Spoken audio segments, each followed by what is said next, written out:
been ill, so he's not present. Deputy City Manager John Martin will be conducting in his place tonight. First- Mr. Mayor, not to interrupt, but do we have the live stream going for this portion of the meeting? Should we double check? Yeah. I did call it at 6:46. Is the stream going? Deanna? Yes. Is the stream going? Yes, sir. Thank you. Thank you. Are there any additions, deletions, changes, and approval of the agenda tonight?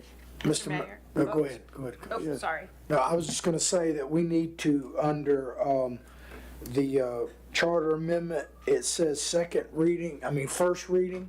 It actually should read second reading. Okay, and that's on item A of the consent agenda. Ordinance A, charter amendment, it says first reading on your Alright. agenda, but it should say second. We will correct that Scribner error. Yes, ma'am, Commissioner Fiore? Mayor, I would like to add the resolution to adopt the maximum millage. Okay, Yeah, under the consent or just by itself after we do the consent it- agenda?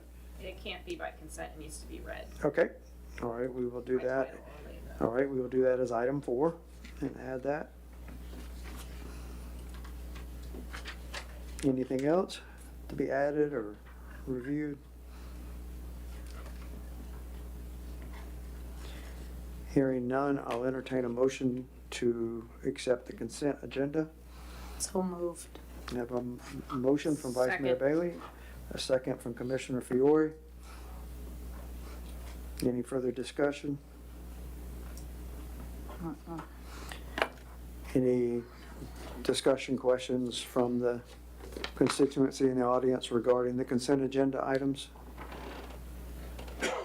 And we will read both of those ordinances. Mr. I'm a little confused. So we haven't gone to the consent agenda yet, right? You're just talking about the agenda in general? You skipped to the consent agenda, that's why you asked for public comment on the consent agenda. that's why I I'm got sorry, confused. yes, I Thank you. apologize. Okay. Yes. Yeah. Any other comments regarding the agenda for this evening? And the correction to the consent agenda, item A, and the adding of adopting the maximum millage is item D. Anything else? Anyone from the constituents in the audience regarding the agenda tonight? Okay, all those in favor, say aye. Aye. Aye. Aye as well, nays, like sign, motion carries 5-0. Okay, Madam Attorney, you want to read the ordinance A by title? Thank you, Mr. Mayor. This is for second reading, ordinance number 02-2026, an ordinance of the City of Archer, Florida, calling for referendum questions to be placed before the qualified electors of the City of Archer at the next general election, which is scheduled for Tuesday, November 9th, 2026, providing charter referendum questions, determining whether to adopt the proposed amendments to the charter for the City of Archer, providing for the full text of the proposed amended charter for the City of Archer, providing for requisite ballot language, providing for repeal of all conflicting ordinances, providing for severability, and providing an effective date. The appropriate motion would be to approve this ordinance at second reading. So moved. A motion from Vice Mayor Bailey. Second. Mr. Mayor, I'm sorry again, I got a point of order. So have we taken that item out of the consent agenda? Because we're reading them by title only, and then she's asking for the motion. Okay, well, I think the appropriate, correct me if I'm wrong, the appropriate thing would be to take that out of the consent agenda, because we're actually just having that, we're voting on that in particular item, and that leaves then the other 3 items in the consent agenda, if that's, or it leaves at least B and C. It sounds like D is not a consent agenda item, so it would be A and C It will would be be- read and pulled out separately in that. A and D. I'm sorry, A and D. C is the cemetery one, so there's no need to, Right. Yeah, the max millage needs to be read. yeah. I apologize, I That's okay. don't mean to be nitpicking on All it, right, but. so by Sorry. consensus, we want to pull the consent agenda items out separately? Yes? Yes, let's go ahead and do that, make it easy. Okay, Yes. everyone agree to that? Yeah. By consensus? Okay. So, I have a motion, do I have a second on item A, which is ordinance number 02-2026, charter amendment, second reading? Do I have a second? I'll second it. Okay, I have a second from Commissioner Lewandowski. Any discussion about the order in which we're doing this now because of having to read it? Yes, ma'am. There's two items you can speak to, why we pulled them out, because of having to read each one by title only, and then two. Did I miss the public comment? No, my error as well. We'll go straight to that as soon as we finish the consent agenda. Thank If that's acceptable, thank you. My apologies. Okay, a motion and a second. Any other comments or questions regarding item A on our consent agenda, ordinance number 02-2026? Hearing none, all those in favor of ordinance number 02-2026 in its second reading, say aye. Aye. Aye as well, nays like sign, hearing none, motion carries 5-0. Next is resolution number 2026-39, memorandum of understanding number 14842. City of Archer, Florida, Resolution Number 2026-39, a resolution of the City Commission of the City of Archer, Florida, approving Memorandum of Understanding Number 14842 between Alachua County and the cities of Gainesville, Archer, High Springs, Newberry, Hawthorne, Waldo, Micanopy, and La Crosse for the use of disaster debris management sites, authorizing the mayor and city clerk to execute the memorandum of understanding, authorizing the city manager or designee to take administrative actions necessary to implement the agreement, providing for compliance with applicable law, providing for conflicts, providing for severability, and providing an effective date. Appropriate motion is to approve this resolution. We'll entertain a motion to approve resolution number 2026-39. So moved. We have a motion from Vice Mayor Bailey. Do we have a second? Second from Commissioner Fiore. Any comments, questions regarding the purpose of this or actions? Yeah, so, Yes, sir. yeah, so I have no issue with the MOA as it stands, MOU, I guess it is as it stands. My concern is the budgeting aspect of it. So it carries, it covers some significant cost to that on an emergency basis. And I don't recall anything in our budget that has emergency, that we've built in, unless Commissioner Fiore can address that, but I don't see anything that covers any emergency cost. So we don't have to address it right now. I just want to state that as a concern moving forward. And I do understand that, we spend money and we put for reimbursement. I think that's what they've tried to do in the past. But there needs to be a solid plan that implements this, not just say, hey, we have an MOU, and then, oops, how do we do this? That's my concern. We usually access FEMA and FEMA funding applications based on our expenses during those kind of emergencies. Mayor, may I? Yes, ma'am. Make a comment? So we would file for FEMA, absolutely, but FEMA can take up to 6 years for reimbursement of $20,000. So when we talk in the budget process in a little while, we'll talk about the line of credit and the extensive need that we have to have another line of credit. And that's where you would, at this point, have to pull those funds from until you are reimbursed, until we get into a situation where we're able to start funneling money into a savings for disaster relief like that. Okay, so that's understandable. I just wanted to highlight that as an issue for us to discuss. Yeah. Any other comments? Yes, sir. So the only reason you're having to do this now is because in the past, Archer has already done it with all the other cities, but there were some complications in the debris monitoring that they had to go with a different entity than they did before. And that's why it has to be passed again. Basically what this does is it puts you in line to get this funding to come in automatically. And it means that there'll be debris haulers that are contracted with the county. And then this, what you're passing tonight, is the monitoring of that. So it streamlines the process and there's no expense to the city of Archer. And it's not where you have to put the money out and reimburse like other FEMA stuff. This is a compact with the county, and that's how it works. Well, so I originally thought that when I first read it, but as I go through and I read the actual language in it, it puts responsibility for anything within Archer on Archer.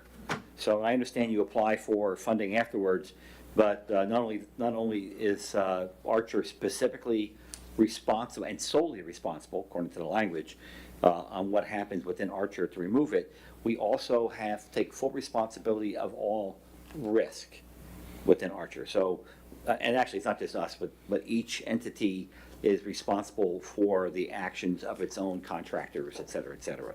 So there's an insurance issue that comes into that. There's a risk issue, as well as a monetary issue. And that's why I just want to make sure, both in terms of budget and in terms of administrative procedures, we have a way to implement this cleanly, because it's pretty well written to protect everybody else except us. And we're the least, we're probably among the least able to protect ourselves. So that's my concern. Anything else? Anyone from the audience want to speak to this? Thank you, Commissioner Lewandowski. That was exactly my question about this, because it did, the way it's written exactly saying that we're responsible. And I know for a fact, it was last year or the year before, we didn't get nearly reimbursed for what we spent at all. I watched the budget, I watched how much we spent, I watched the bills, that we spent $9,000 on hand sanitizer, which we didn't use because the community center and every place else was closed. And I always asked, well, where do we use it? Nobody could answer me. We bought 2 trailers that we never used for pickup because the county did it. But besides those issues that we did, we didn't get reimbursed for anything near that we spent. Okay, so we need to remember this at budget time, even though we might count every penny that we spend. We need to know that we're not going to get reimbursed 100%, by no means.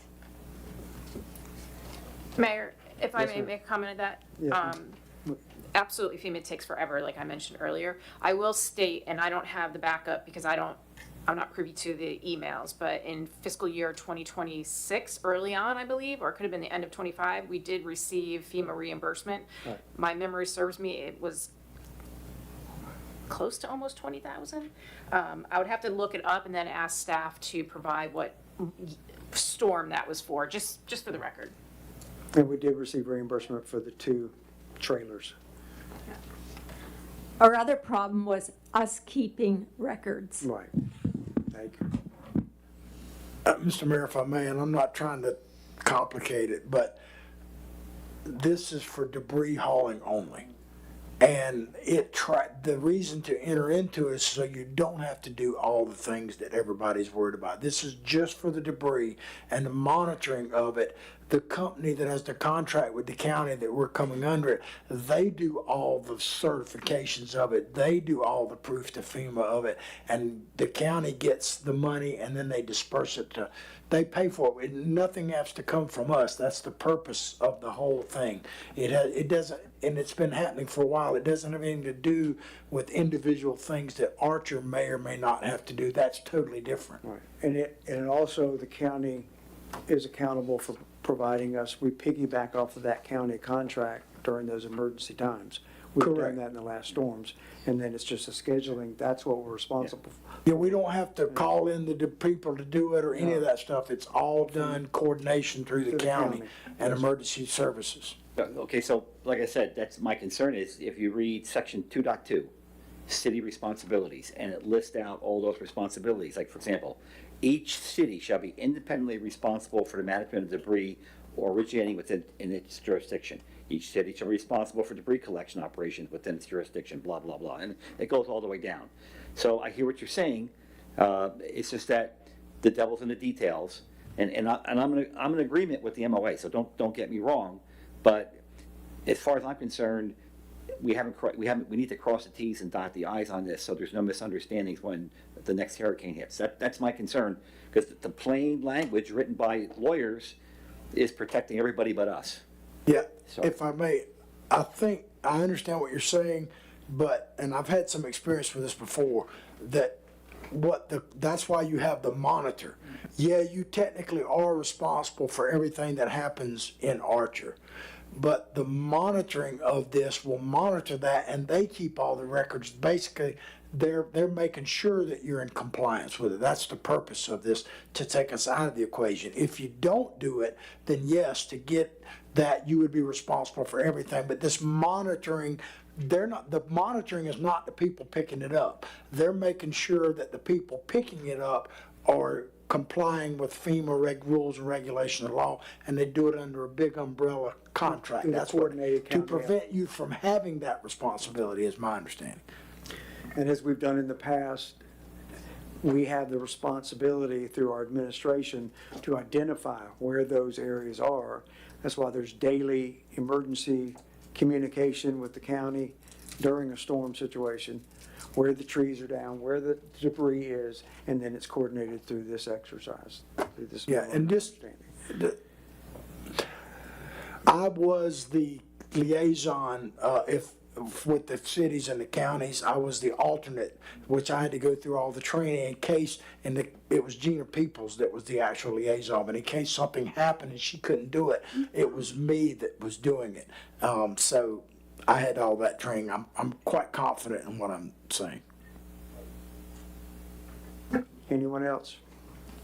Okay. Let's go to a vote. All those in favor? We have public comment already? Yes. We did, okay. Yes. I Yep. close public comment.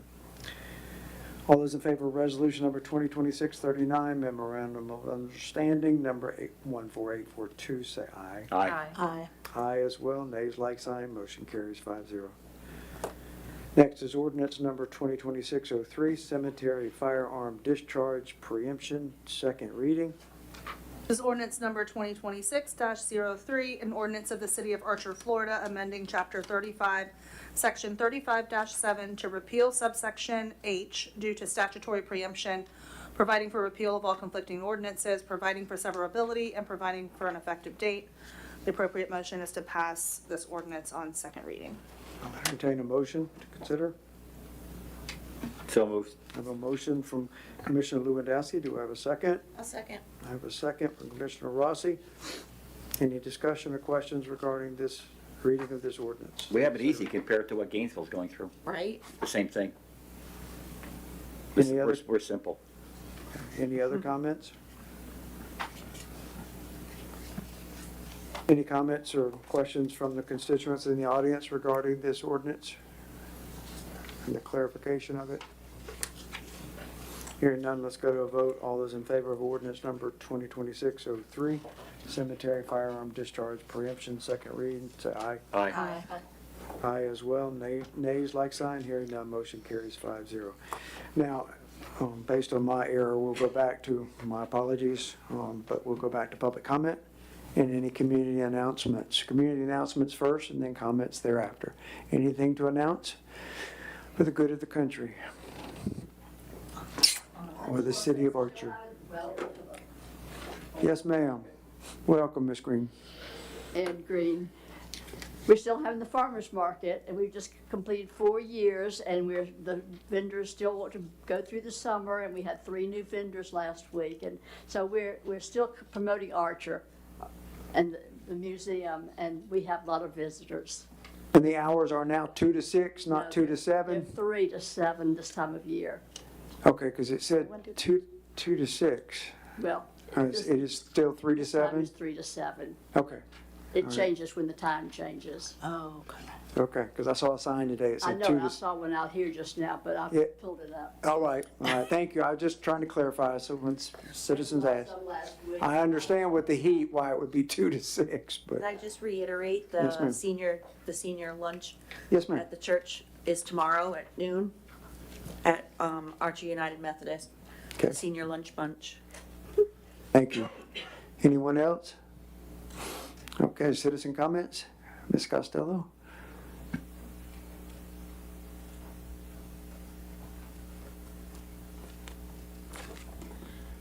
Okay, I was wondering about the workshop layout. In the past, when we did workshops, it was very informal. Everybody just kind of talked. The public would talk, commissioner would talk, public would talk. We never just had like 3-minute comments, especially on a budget workshop. There's no way I could get my questions in on 3 minutes on a budget workshop. Why did y'all change that? That's just crazy, We've never done workshops The like that. workshop begins after the close of this meeting, I understand that. and it will be open, no decision-making, just informational, which you'll have plenty of time to bring up.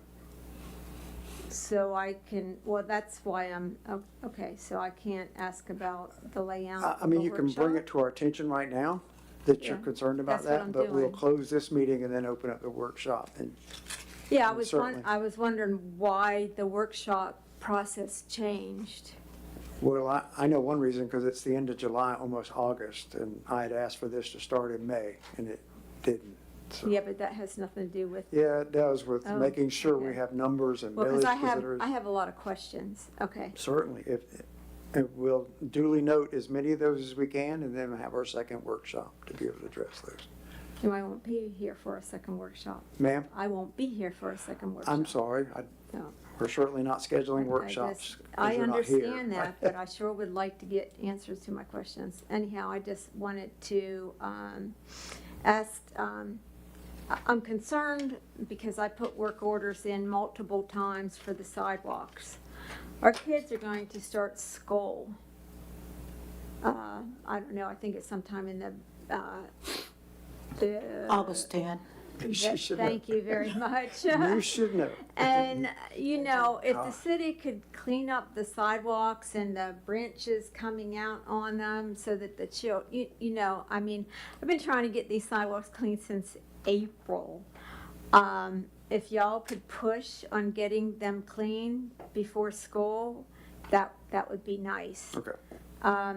Also, I don't know, being that I'm doing what I've been told as far as the work orders, how do we find out if they're ever gonna be worked on, if they're never gonna be worked on, if it's gonna be next year, if it's gonna be, I'm not getting any feedback, like I did one, and I think it showed it was done, but I sent in a report, and it was only halfway done, but I never got any feedback from staff at all. So I'm not sure. Can I just ask a process question? When you are concerned about a work order and whether it's completed or not, do you ever send that information in for a request answer? Yes, I have. I mean, Okay. I like to know more about this. What am I missing? With- Really, what am with- I missing? With specificity, I mean, because sometimes you just ask for all sidewalks to be Oh, no, managed no, and no, cleaned no. before I school asked for starts. each There's- sidewalk individually with specificity. Right, but Yes, I did that. I understand. Yeah, I And mean, I and did and that. you've been very good about pictures, and so. And I've also, each work order was separate. Nothing was multiple things in one work order. Okay, everything was separate. So like I said, I did everything on my end that I'm supposed to, Okay. at least what I was told I was supposed to do. But there must be something going wrong. Okay, And duly I'm not noted. sure what that is. Mr. Martin, could you just work towards that end, and anything in the last 90 to 120 days that Mrs. Costello has asked for, that hasn't been given a reply that that's completed with specificity, could we look into that? Yes, I could, but I can make a general Yes, sir, comment please, if you'd please like. do. I haven't updated you on this just yet, but of course, we were gonna do the zones, but of course, we're now down to 3 employees not 4 like we had. Believe it or not, we're down to 1 lawnmower right now. 3 of the 3 newer ones are in the shop. The old one we resurrected. And so I met with Calvin just this past week, and he asked me point blank what was the priority. And I told him the priority was that the city needs to look better, period. And so in order to do that, we're focusing on one zone at a time now. And right now they're in zone 1. And when they get done with that, they're going to move to the next one. And the work orders that have been put in are going to be done at the time we're in that work zone, because we can't hop from one part to the other. And we have limited, so we're focusing on one zone at the time. And I think you will see over the next couple of weeks a dramatic change in that. We're mowing, edging, cutting the limbs, everything one zone at a time, and putting all our resources on that. I hope that helps you by zones, Ms. It, Costello. it does, it does, but I'll have some questions for you later, because I don't know when this was happening before the lawnmowers broke, but Thank you. We'll bring it up we'll later. duly note that. Anyone else? Oh, the food giveaway tomorrow. You, come on up, Kathy. Yeah. Yeah, please. Thank you for being here.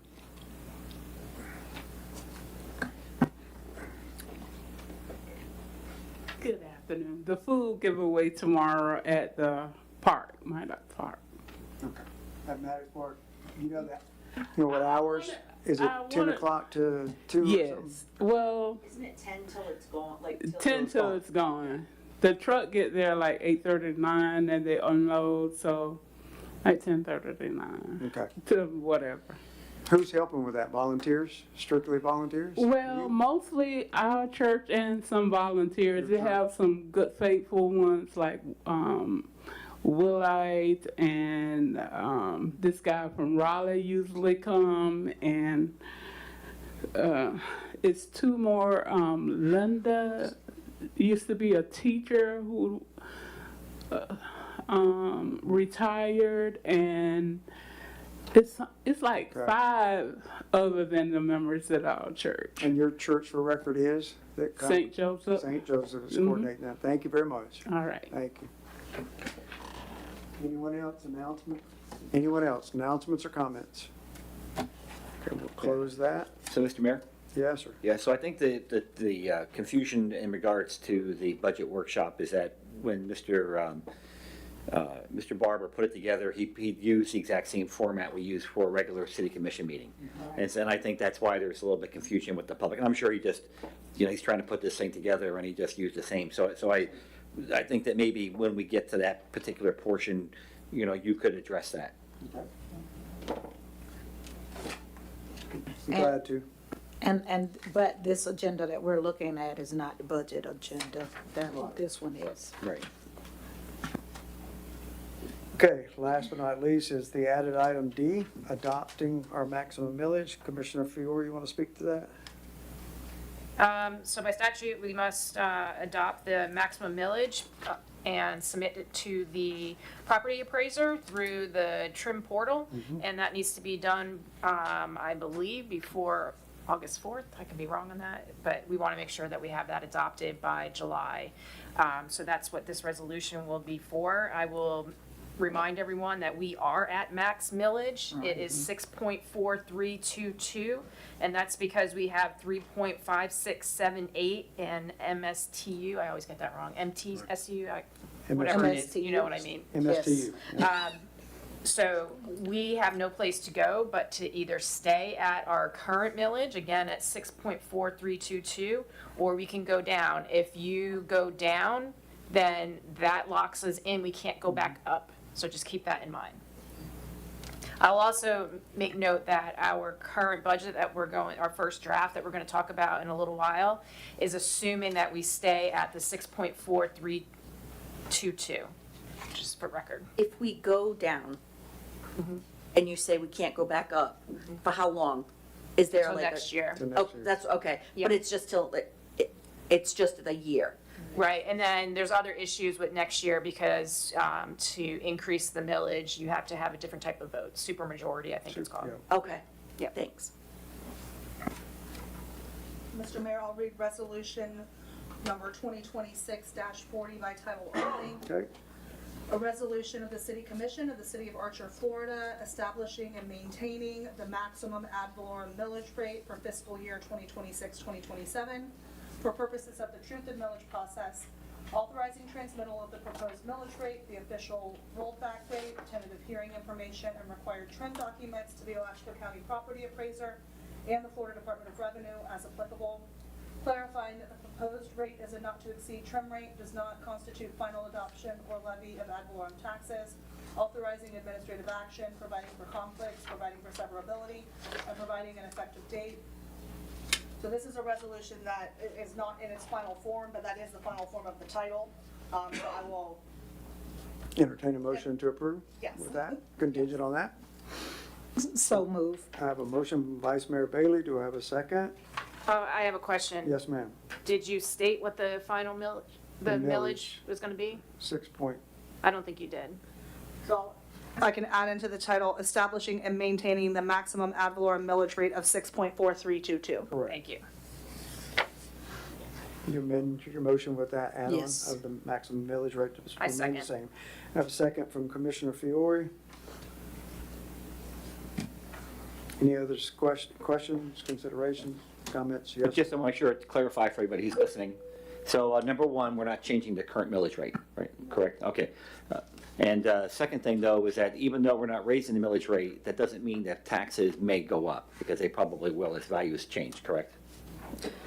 That the millage rate is what is used to determine your property taxes and the rate's not changing, but if your home is valued higher, you'll pay higher taxes. So we're not, so what we're doing is we're not changing the rate, but if your valuation is higher, if tax appraiser says your home is worth now 250 instead of 200, you're going to pay more taxes. That's right. Okay, I just want to make sure everybody understands what's happening. Yeah, and since that's a good point, so a little bit more history. So your rollback rate, if you were to go that way, would be set at, so you would receive the exact same amount of revenue as you did the year prior. So we're not suggesting going back to the rollback rate this go around. We're saying stay at the same current millage. So you will see an additional revenue stream as property values increase. Yes, so we're not going to get the same revenue as last year. It will be an increase because of that value. If the values go up. Right, and the property appraiser already provided us with what that estimate would be. It won't be the final to the penny, but we're pretty close. That was my question. and that question was, Oh. what is that The- appraisal Yeah, increase? when do you get the appraisals out?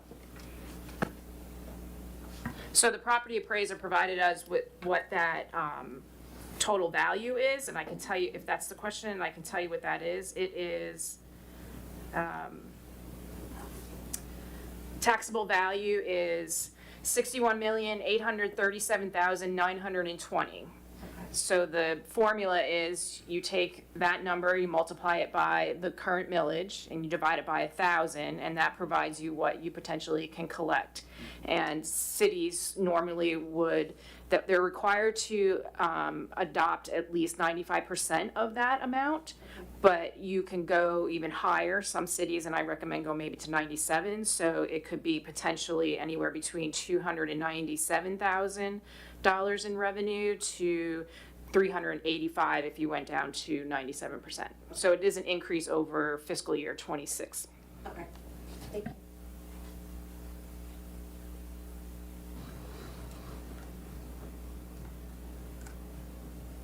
Okay, I have a motion and a second. Any other comments, questions from the dais?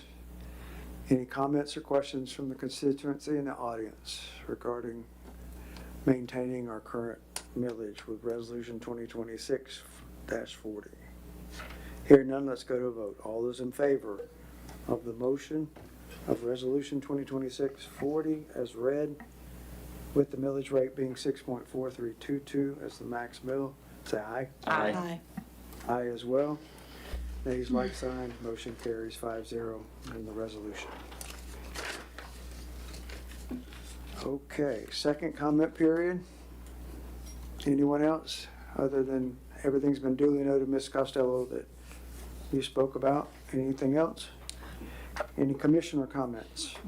Mayor, I do have something to say. I Yes, ma'am. didn't know if anyone noticed, but we do have a guest in the audience. The accountant, Michael Whitehead, Thank you. is in the audience, which is wonderful. So if citizens wanted to ask questions, feel free. I know he's staying around for the budget meeting as well. Thank you for being here, Mr. Whitehead. Yes, thanks. Any other commissioner comments or updates? Anything to comment on? Mr. Lewandowski? Commissioner Lewandowski? No? Okay, under mayor comments, the only thing I have to report is we spoke at the last meeting. There was some specificity about dogs being a problem in the public area of downtown. That owner has surrendered the 4 dogs and 4 cats. Services of the county. They were picked up today for adoption or preparing for adoption. So that has been solved. I don't know about any other cat problems in other areas of the city or dog problems, but that was resolved as of noon today. Mayor, may I ask a Yes, question? ma'am. Is one of the dogs the one that was hanging out at the depot? That male and the pups from that litter, yes. Oh, Yeah, all of them have been, I didn't know it had pups. I thought this was in reference to another street next to your, yeah, so No, it this was- sounds like it's not. this was the howling hound dog, and then 3 of its pups that was our neighbor behind where we live. Oh, Yeah, and the mother dog has had another litter of pups, and she's had 11 babies, and she has 6 of them adopted right now and has 5 left to go. She Mr. did Mayor, not I want do to have a surrender. report, I'm sorry, I apologize. I do have something to say, I Yes, sir. apologize. And so this is in regards to the noise. I know people really care about this. So I sent several emails to the CEO of the company that owns the Stevia Farm. Yeah, right, so I've been in contact with him, and then it just so happens I was at a veterans breakfast with Gabe Green.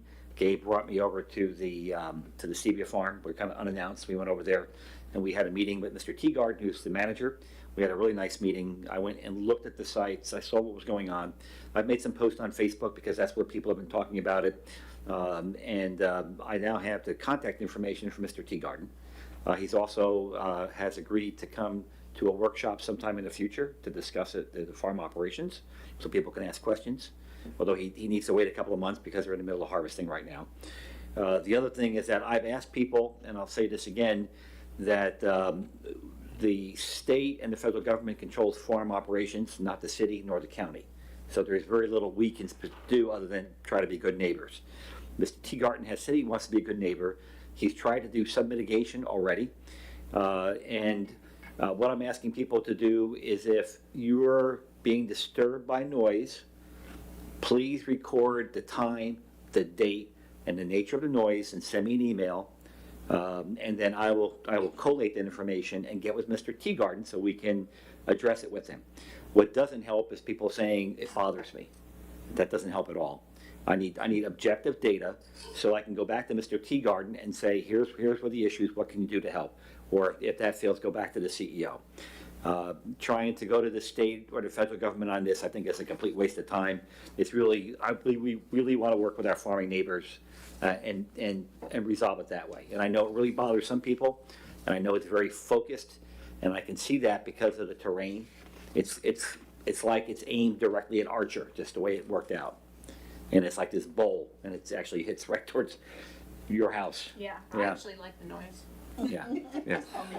Yeah. And So you can pass it back to him. It's diminished from the level it was a month ago. I think Whether it that's has. the harvesting process and they're at a lower decibel level with the blowers in the middle of the night, but it is not what it was 3 months ago. Yeah, or 2 months ago. he put some semi-trailers in between where the drying operation is and Archer. It helped. And I think it did help, yeah. And there's no doubt in my mind that humming noise is exactly where it's coming from, because I was Yeah. standing next to them. But, he was very open to working with us. He wasn't mean or nasty or pushed back. He was very open. So I just wanted to put that report. Thank you. Yeah. Mr. All right. Mayor, could I Yes, sir. I wasn't planning on doing any kind of report this time, but there was a question asked, and of course, Mr. Barber is watching, so he texted me. Normally I don't take texts, but I did from him. And he wanted to make it clear, because we're about to go into the budget workshop, that he was the one that set up the parameters of the budget workshop and the agenda, not the commission. And he did it based on what he feels is usual and customary for these types of things, not trying to change what Archer was doing, but that he is solely responsible for putting that aspect of it together. He just wanted to make that clear. Tell him thank you by text or whatever, and as we've done before. Okay, we amend meeting procedures as we've done tonight already 3 times, so tell him thank you. Okay, that adjourns this meeting, if there's nothing else, at 7:26 PM. And we will go directly into our first City of Archer 2027-28 budget workshop agenda. Thank you very much for being here. Yeah, thank you for the shade meeting. Mr. Mayor, if it's okay with everybody, we could probably have the accountant sit here so he could, if he needs. Absolutely, so you can direct us and answer questions and confuse us and all those wonderful things. So. And we'll begin this meeting at 6:26 with another prayer. I don't think there's ever enough of those for anyone that'd like to participate, and then we will actually call the meeting to order as a workshop. Dear Lord, we thank you for remaining with us as we look to you for guidance and having discussion with planning our community's revenue and expenditures for the new year. May we listen well, discern with civility, and remain steadfast in what is fair and best for everyone in our community. We ask you to keep us steadfast with wise stewardship in all of our financial discussions this evening. We thank you for your love and attention to our leaders' quest for national and world peace in today's very unharmonious world. We remain in faith and hope these things will come to pass.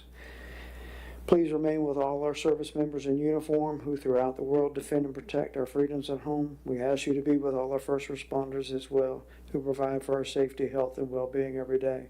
For all this we give thanks. Dear God, may we remember that you are never in a bad mood because of bad weather, or that you will never get ruffled over long lines or traffic jams, or never refuse to rotate the earth because your feelings are hurt. Your joy in your feelings is a joy which consequences cannot quench. Your joy is a peace which circumstances cannot steal. In that may we remember your word in John chapter 15, verse 11, that I have said these things to you, that my joy may be in you. In this we pray in your holy name. Amen. Thank you. We will begin the workshop.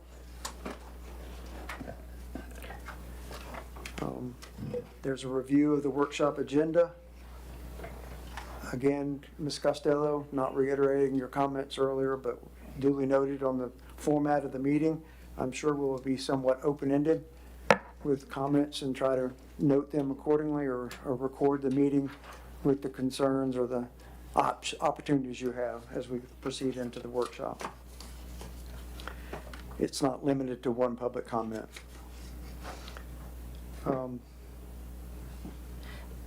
Mayor, Yes, ma'am. on that comment, Yeah, you know, it's a workshop. I was really hoping that there was going to be, we have 3 people sitting in the audience. If they have a conversation, that'd be great. Any questions, Yep. we can jump over to answers. I'm hoping that it's actually a conversation, not Yep. just me reading a presentation. Yep.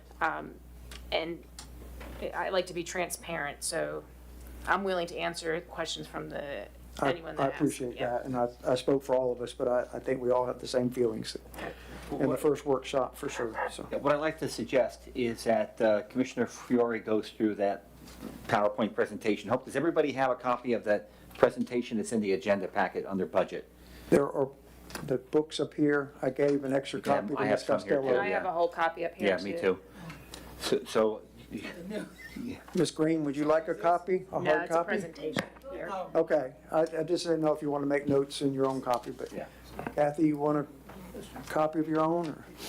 What page does the PowerPoint start on? What page? I don't Page know. 5, the pages aren't numbered. There's a whole printed copy up here. I'll take care of it tomorrow. After the green piece of paper? Yeah. I'll take care of it tomorrow. Yeah, after the green. Yeah.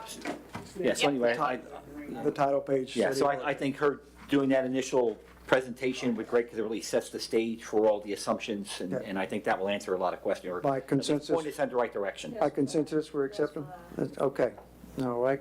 You're on, Commissioner Fiore. Thank you very much Okay, for the great. hard work. Thank you. And then I just asked Michael if he wants to jump in on anything. I don't think he saw the presentation yet, but when we get to more of the numbers, maybe he'll have some more comments. Does he have a copy for himself? Okay. So, thank you. I put a presentation together. I want to give you a little bit of our outstanding challenges, and it may not be for this fiscal year, but we need to keep this in mind because we may want to make some recommendations and some steps to address some of these outstanding challenges. So everyone knows that, I guess they're calling it Amendment 4, Amendment 3. I don't call it that. I call it State Bill 4F. That's what it was passed, and that actually set the tone for taxing authorities. It'll be strictly limited to going to the rollback rate, and so if we wanted to increase our millage in fiscal year moving forward in 27 tax year, so not this year, I'm just talking about the next year, which you'll vote on for 2028, to go any higher than the rollback rate, you would have to have a supermajority vote for the voter approval. It also requires in that bill that we will have to do an exercise called a budget cutting exercise, where you have to identify at least 10% without affecting any essential services. So as a commission, we would have to sit up here and make those cuts, and you have to actually provide that information on your website for the citizens 14 days prior to the adoption of the budget.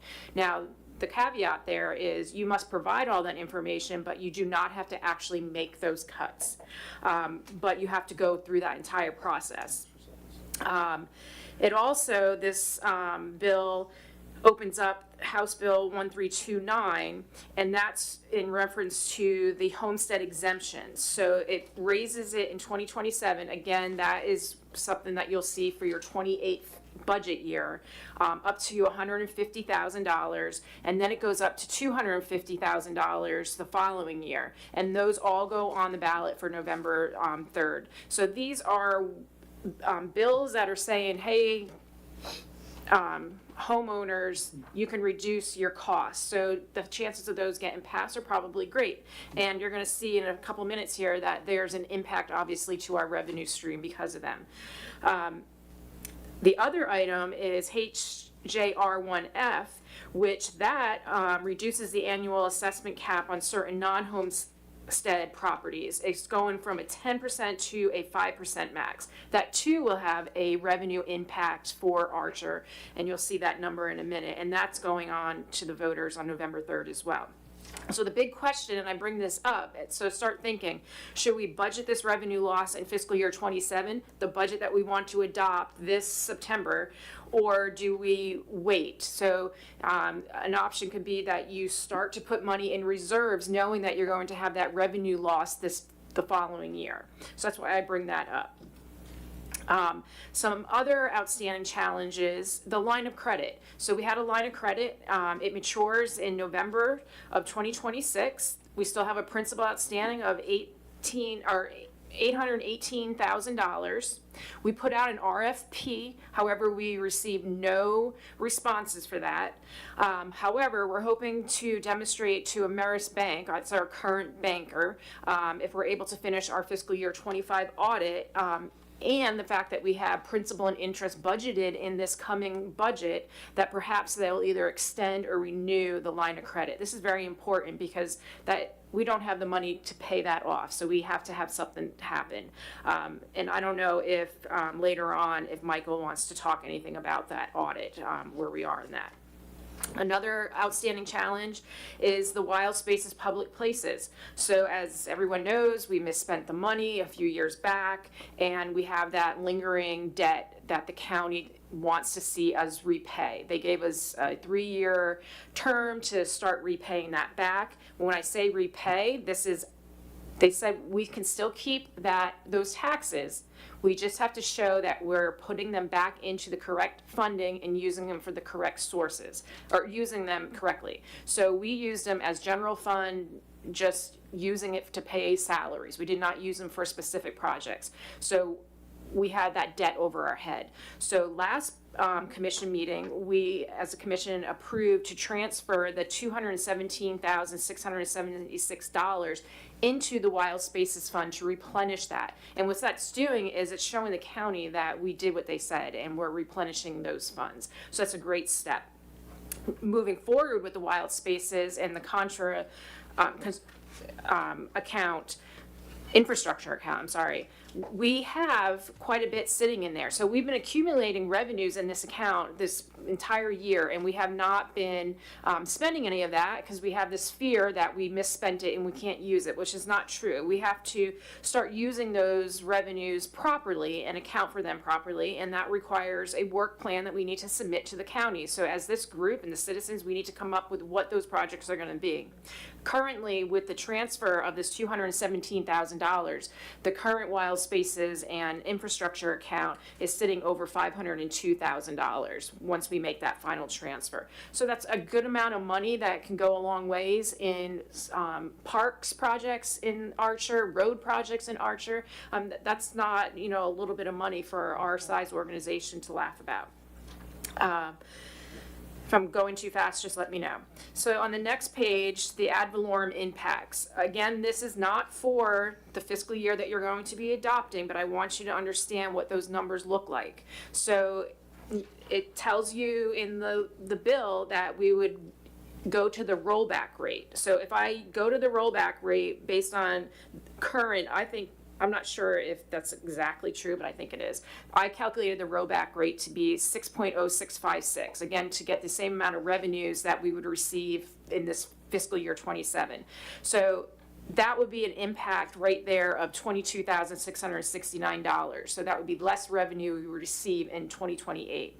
The 10% budget cuts, that I'm basing it on 26 budget that we adopted, that we would have to show that $88,000 of a possible budget cut. Remember, we don't have to actually do it, but we have to show them faithfully. And those can't be like just, we're gonna fire all of our staff. It has to be realistic budget cuts. The $150,000 homestead, the first year would have an impact of $83,000. The 5% max, the cap, that would have a revenue impact of $4,475. So the total impact there for the following year would be close to $200,000, of course, minus your 10% budget cut exercise. So you're looking at $110,763 for your fiscal year 28 revenues that you would see a reduction, and that's big. And just so everyone knows, for disclaimer, the rollback rate, I'm using what we're showing for the 27 budget numbers from the Department of Revenue. And of course, this bill has not yet been passed, but the potential, probably it will be, and it's going to affect tax roll year 2027 and 2028. I say it again, the big question is, do we start to budget for this revenue loss in this fiscal year? Moving on to the next slide, the line of credit. So a little history here. It was issued in December of 2023, maturity date in 2026. The original balance was $1.5 million. The current balance is $818,000, and we use this money for the wastewater project, most of it on Kimley Horn. I know some of it was used outside of Kimley Horn, I believe, but I don't have all the records for this. And I have no idea why we did this originally, but that transfer of $217,000 that I talked about, that we transferred to the Wild Spaces. At some point, we took it out of this line of credit, put it into a non-interest bearing checking account, and it sat there forever earning no interest, so we finally did something with that. But that money came from this $1.5 million. We've only been paying interest on this. I think there was one time we paid a little bit of principal, but it's been interest only. It's been coming out of the enterprise fund. We advertised for an RFQ on 5/14 and financing proposal, so it was more than just, a line of credit. Again, no one responded to that, and as I mentioned, we're trying to demonstrate to Ameris if we finish that audit and possibly show them that we're budgeting for that principal and interest. Commissioner Fiore, could I, we actually do have, I'm not saying what's going to happen because who knows, but on Wednesday, Mr. Barber and myself and the attorneys, because they work with other banks, we are meeting with someone to potentially talk about this, but great. there's nothing guaranteed there. I just wanted to mention that. It's ongoing. Yes. Okay. Sorry. No, thank you. That's great because we're in a crunch right now, so the more conversations, the better. Moving on to talk about wild spaces in your infrastructure fund. So Alachua County passed, the voters passed for the 1.5% sales surtax that was collected in January 2023. It goes through 2032. There's two pieces to it. It's the wild spaces for your parks and recs and then your infrastructure for your roads. There's a process to this, and I'm sure some of you probably already know. You can't just budget, say, I'm going to put all kinds of new parks equipment up there and I'm going to use those funds. You have to actually submit a project plan to the county. And as a group, citizens, commissioners, we need to come up with those projects. Your managers have probably great ideas, but we want to get full input from the community. And it can be used for many things.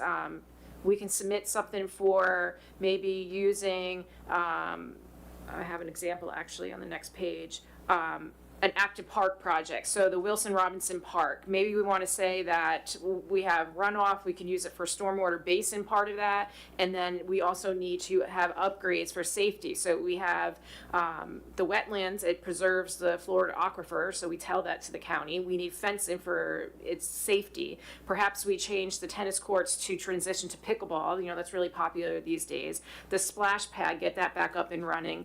Ball park bleachers. And what we tell the county is obviously you're helping nature with filtration to the aquifer. It's also a park that's available to county-wide. It's not specific to just Archer, so we broaden that. Safety issues with the fencing. Again, the splash pad can be used by the entire county, and the park can be rented by the entire. It's a great ball field, so those are the type of things that we would want to submit. Again, it has to go to the county for approval. So that was just some background on some big high-level things to start thinking about. So now getting more deep into what we're seeing here in the budget, I'm going to start with personnel services. So in fiscal year 2026, we adopted 7 full-time FTEs. We did not have any part-time FTEs during the fiscal year 26 budget. However, as you know, during the year, we hired 2 part-timers. We hired the city manager and we hired the deputy manager. For fiscal year 2027, the proposed budget in front of you has 6 full-time FTEs and 2 part-time FTEs. And now we're removing one of the public work positions that is currently vacant. That is not in the budget anymore. We're keeping the deputy city manager as part-time. We're adding a part-time office administration for help. And we're transitioning the city manager to a full-time position. If anyone has any questions about that, I talk about it again in a minute here. Yep. I have a question. Where did you get that we had another person for public works? And I don't know where we got the other extra jobs from.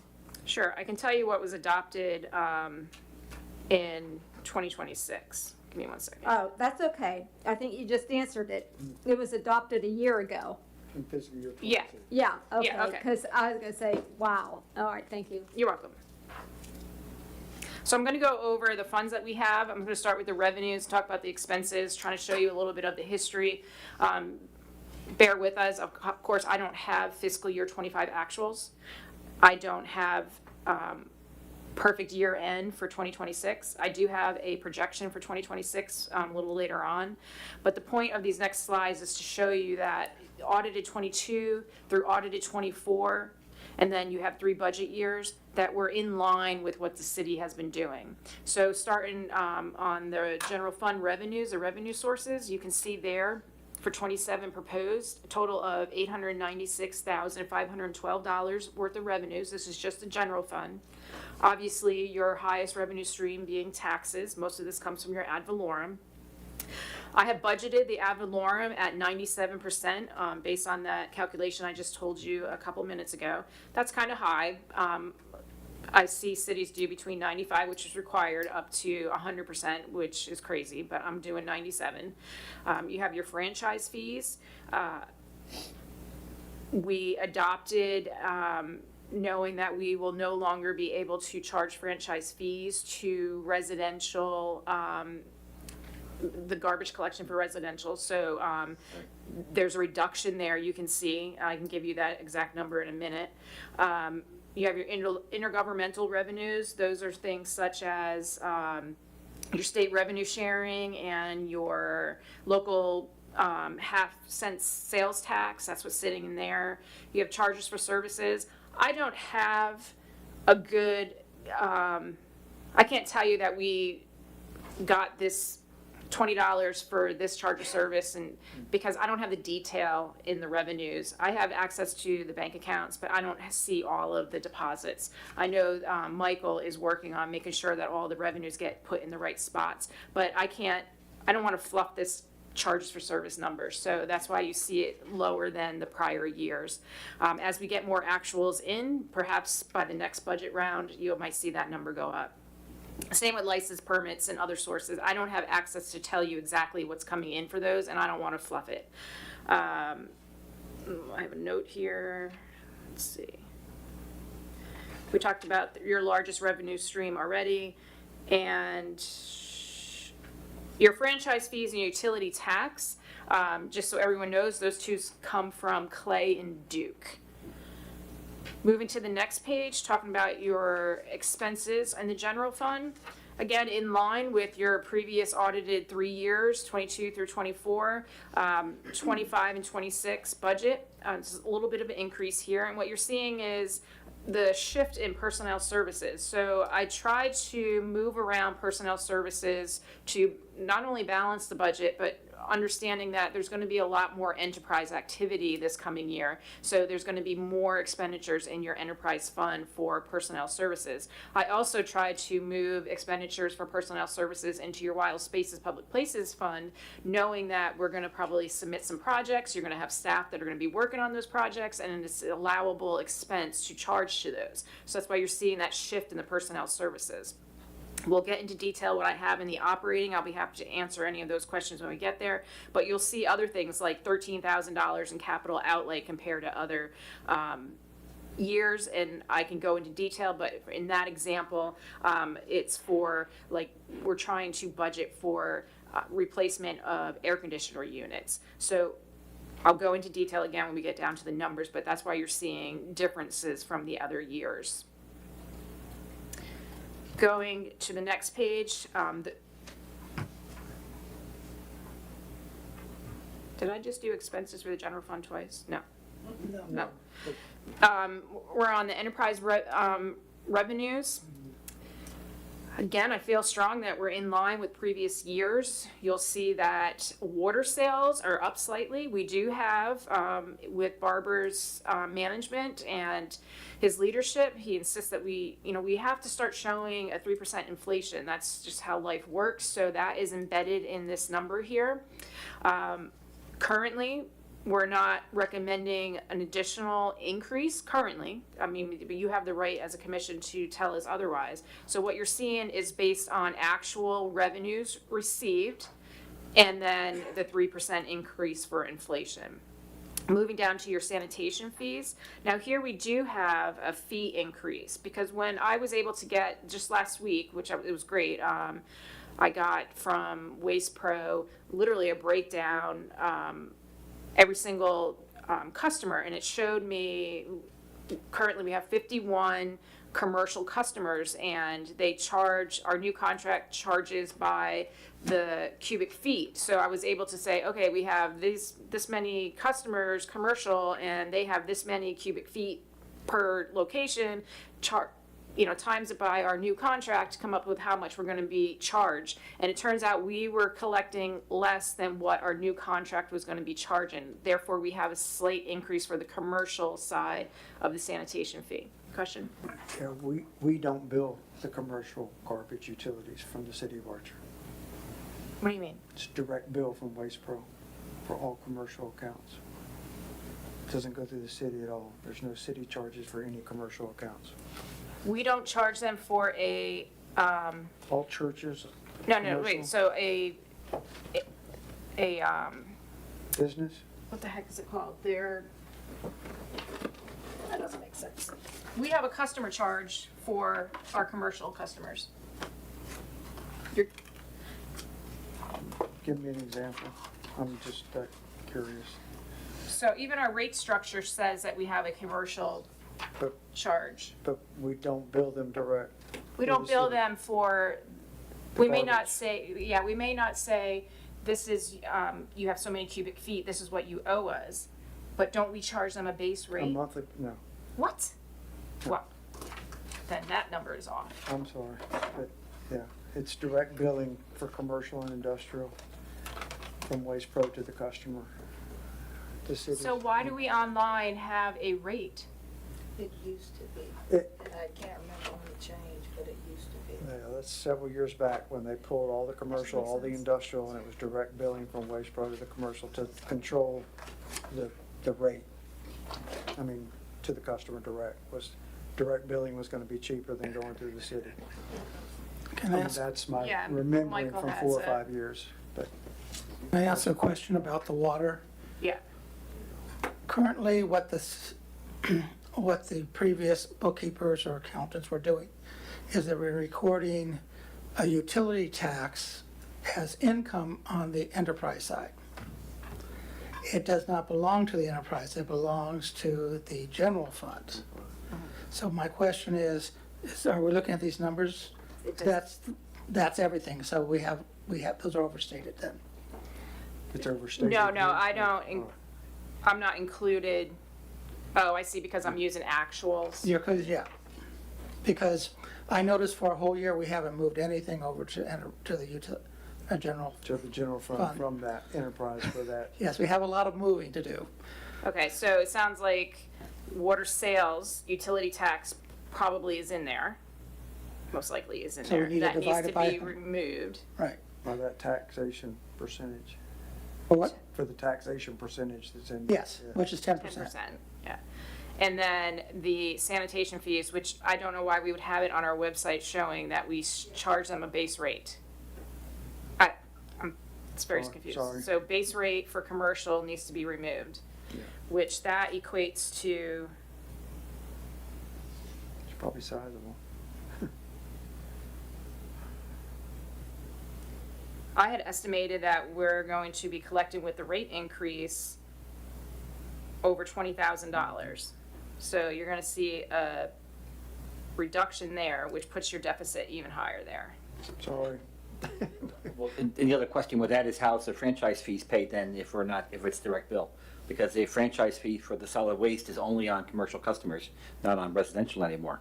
So I guess the question is, how do we get that money? And what is that money for that franchise fee?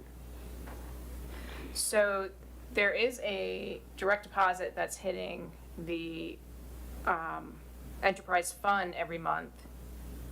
Correct. And I don't know, but that's more than what the franchise fee should be. Well, you got 3 franchise fees coming. 3 total, yeah. 3 total in. You got Duke, you got Clay, and you got Waste Pro. Waste Pro. Got 2 electrical companies that pay franchising. Right, but I think the Waste Pro is hitting your enterprise fund, even though it should be hitting. Yeah, I'm right now posting that stuff, and if it's hitting the wrong account, then I have to move it. Okay.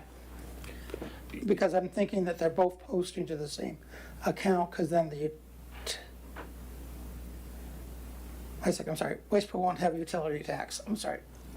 have to remember which way the They have a stuff's flowing. franchise fee. You have not a franchise fee, no utility tax. Did you just say that the franchise fee does not go to the enterprise fund? Did I hear you correctly? It goes to the general It's fund. supposed to go to the general fund, Goes but I general fund. see a deposit that hits the enterprise fund, but I don't have the backup to it. Yeah. Yeah, so you're still disturbing that we don't. Does it have to go that way by law to the enterprise fund? I mean, to the general fund? It seems odd that it No, it always would be. always would be. Because the contract is with the city, not with the enterprise. The enterprise is a sole thing, it's not part of the city. You guys just manage it for the people. Okay.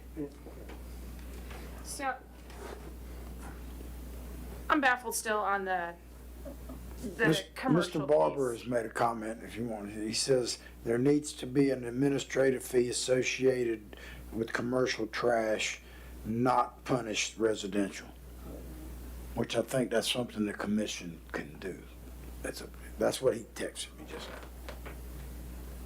So, But we don't have. Waste Pro is going to communicate to all the residents that their fees are going up per cubic feet? To the commercial? Yeah. Yes. Okay. All right, I'll make the adjustment. It's just, we literally have a They did fee last on year. our, and for the last couple of years, we've been showing residents, non-residential, and this is the first time I've heard this. Which I'm not saying you're wrong, it's just, that's poopy. I don't like it. So that's gonna have to change, so the deficit increase there. All right. Before you move on, I have a question in regards to miscellaneous revenue and transfers.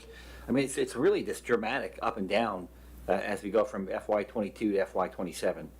Yeah, so in fiscal year, it was a general fund transfer that was adopted in '26 budget. Oh, okay. Yeah, and I only have 4,000 adopted, or in the proposed for the transfer, because I didn't have enough surplus in my general fund to put any more in there. Okay. Again, note taken Yeah. from, I'm sorry. And Mr. Barber, he introduced an administration fee on the commercial accounts that we don't have currently now. I don't know what that percentage would be, but that would increase the commercial accounts twofold, one from direct from the provider and then one from the city. Yeah, I don't know how you go about doing that, I but. don't know either, but I mean, he made the he- comment, yeah, so he- we'll entertain that sometime in this process. Michael, you said that we will have more, Remember, you're gonna be adding your use tax from water, which was not in your budget. Because you had, the budget that I received the other day had a zero water utility tax. I don't think you have the, yeah, I do have it 0 because we're not showing anything for the last couple of years there. Which is because it was never transferred. Okay. All right, perfect. Thank you. So that's good. Okay, so obviously we have some work to do on the enterprise fund and We'll increase the debt. on both the water and the solid waste. Okay, and we need to make note with Barbara's mention of additional revenue. I have a question. Sure. Did you say that Cox is or is not paying a utility tax? Cox does not. Cable? They are not? No, What about the gas companies? I don't have anything. I was gonna Utility say, tax, the only thing I'm seeing is Clay and Duke. I thought we had the, All the liquid I thought we petroleum, had Florida all the liquid Power. petroleum providers are supposed to. Oh, I'm sorry, yes. I saw, yes, propane, liquid. yes. I haven't Liquid seen petroleum. anything from propane come But through. it's very little, Yeah, I saw it in previous years, but I haven't seen Yeah. anything come through. right, which is why you just gave me all that stuff for me to go through. Yeah. Is there a foreshadowed reason why? Is it because we're not auditing those providers to make sure that they're paying the 10%? No, I believe we are getting it, I just don't believe it was posted in the general ledger. There's a lot of things that That's were in not that box. posted. That's Yeah, there's a lot of things that they finished and they put in the box, deposited, and I'm but- trying to go as fast as I can. Remitted or whatever, for Yes. ACH, but not put in the So system. for the record, that box that they're referring to, sorry. 2 weekends ago, I met Barbara in the office, and Michael was on the phone most of the time with us, and I started looking through some boxes, and we found 25 deposits, which was great, and staff did the correct thing. They took their deposit slip, reconciled it to the daily activity, stapled it, put it in a box, but it was up on a shelf. So I was like, this all has to get to the accountant. I mean, this is the stuff he needs, and I'm sure there's more boxes in there that need to be, someone needs to go through instead of begging someone to go through, and so that we can provide it to Michael so that the faster he gets that information for 25, the faster our audit can be done. So that's the box. I'm thinking about coming back again and looking through boxes too. I'll help. Piles are piles. It doesn't look like piles. So. I like I said, the box that I saw that was provided to you, it seemed like it was in pretty good order. Pretty good order. Yeah. Yeah, just for future reference, when we do it, we are always putting something that came out of the general ledger and on top of it, so you know it's been posted. There's no question. Yeah, I don't know if any of that was posted. I just I know it don't was see anything. reviewed and I know Yeah. that's the enterprise funds from utility billing has not been posted since the middle of February this year. yeah. So, And a lot of the utility revenue has been going to the general fund, which is another issue. So Michael's gonna have to pull all that out and put it into the correct. Yep. Okay. Did you say pull it out of the enterprise and put it? No, it was deposited into the general fund. It's supposed to be in the utility, so he's got to pull it out of the general fund and put it into the utility fund. I have to journal it out and put it in. Transfer.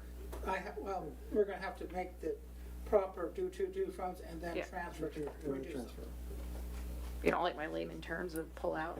No, he was just speaking about things going from enterprise back into general, Oh, okay. and you just spoke about. Yeah, it's the other way around, yeah. Yeah, Yeah. okay. You gotta do what you gotta do and put it back in the general fund. I have to for put it in a proper account. The proper account, which is the Yep. general fund, the Yes. franchise fees for anything. Okay, moving on with the enterprise. Again, I have to do some work on that, but I will for the next go around. Sorry. No, thank you. That's what this is about, because I would not have Well, we have known. a workshop, so. I totally would not have known, so thank you. For the last 3 years, apparently no one knew. So, expense history on the enterprise fund. You'll see the personnel service moving up. I'm gonna have to probably rearrange that a little bit for the next go around due to what I just found out. You have your operating, I'll go into what I have posted there, and your solid waste contract increased. Obviously, we know that because we approved that last month. Moving on to Wild Spaces, I don't have the history on Wild Spaces, I just have 26 budget and 27 proposed. You have the two funds, I know Barbara's working on separating these two funds. This is general fund dollars, so when you see it in your audit and stuff, it belongs to the general fund. We just take it one step further and move it to a special fund so that we don't spend it incorrectly, but it does belong to the general fund. And as I mentioned, it's $502,000 once that 217 gets transferred. So as a group, when we decide what these projects are, if it's more than what you're seeing here at the 150, we can put in our budget a use of fund balance, and we can move some of that 502 into a new project. Can I ask a question? The $217,000, has that been remitted into the, Not yet. not yet? No. But do you know, in conversation, do you know when that's going to be done, the month of August, or, I mean? It can be done in the time we need to. Okay, I just, question for Mr. Barber, is, you know, because I mean, it can be done, it's just basically. in concert with us providing our work plan for the Wild places. Public. So it's sitting in a separate fund right now, so you'll see the 217, but it just, he's gonna use to close out that account and move it over to the wild spaces. And a formality and a letter saying this has been remitted. Well, he has the resolution as well, so he has the Okay. backup, it just needs So to be probably done. August, that'll come to us in a resolution, you think, or no? We believe we already adopted We the did it. resolution. The resolution we did. and Yeah, I'm approved saying that. that's his backup to bring to the bank. Michael, did you have something to say about? Well, I was going, like, I gotta get used to this. He said it will be transferred in August. Okay, that's all I need to know. Thank you. And he's also saying, don't forget to remind them that we have to pay Gator Sketch once the Wild Spaces Public Places Fund is fixed. $60,000. Yeah, and 68. 68. Or 60. I thought it was 60. it's over 60, yeah. Bailey, Commissioner Bailey is right. So that recommendation, when I was speaking to Barbara on that, needs to be done in this fiscal year 26. And he has all the backup that was an approved project using the Wild Spaces funding. So it's literally gonna be a resolution with all that backup and a payment made to Gator, From whatever. Wild Spaces That's right. Public Places. It was a approved project, that's right.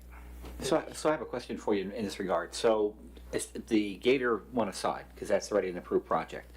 So none of the other monies from the Wild Spaces Fund actually are, in a strict sense, budgeted items, because they have to be approved projects. Is that correct? We have to do the project plan. So I mean, that's money that's sitting out there, but it doesn't really impact the budget.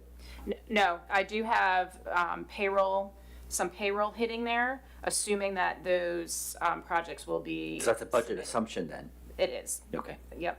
And there's some, and I'll get to it, there's some other equipment budgeted there too. So obviously, if you don't get the project, then you can't buy the equipment, and then you would have to find how to fund those salaries. Yeah. So I want to make sure that everybody understands, we've had two Wild Spaces and Public Places ones, the 2017 and the 2023. And then the infrastructure came on in 2023. Now, we should also have money from the county for $333,000 for Wild Spaces and $333,000 for infrastructure additionally than those. Wow. So we should have those from No. the county, you're saying? Yes. And There was about a year and a half ago, the county had extra money and they were using Wild Spaces, Public Places. They gave each of the cities so much, Right. but they have to submit a plan to them and get it approved before they'll, Before you can receive it. yeah, before you can receive I don't- it. yeah, I don't think it was 333 though, for us.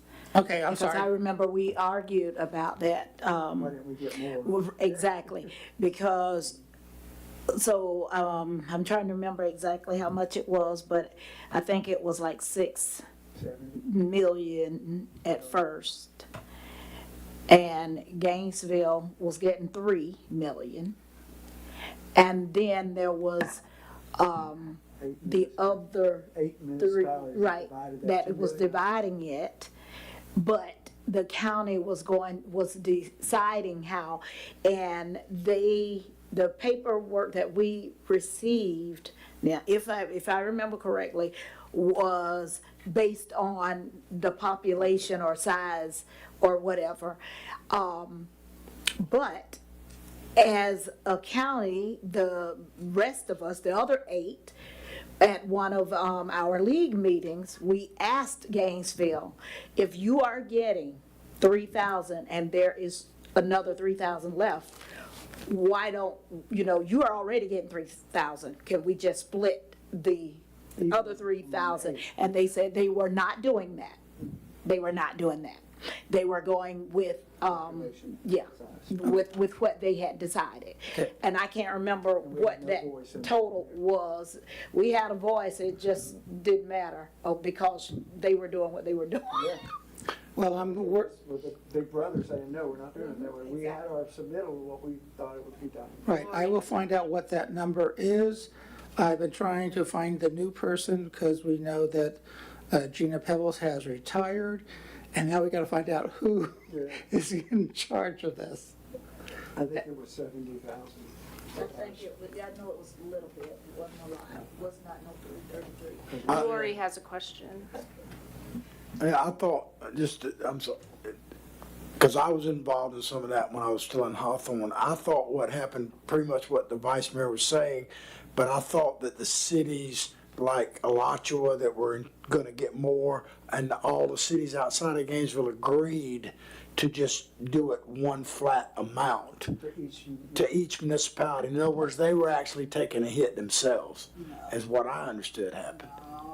No, because that's. I think Big Brother told us, no, they weren't doing it that way. No, that's actually what all of the other 8 municipalities suggested, recommended. I feel like we also did a resolution saying that this is what we agreed on.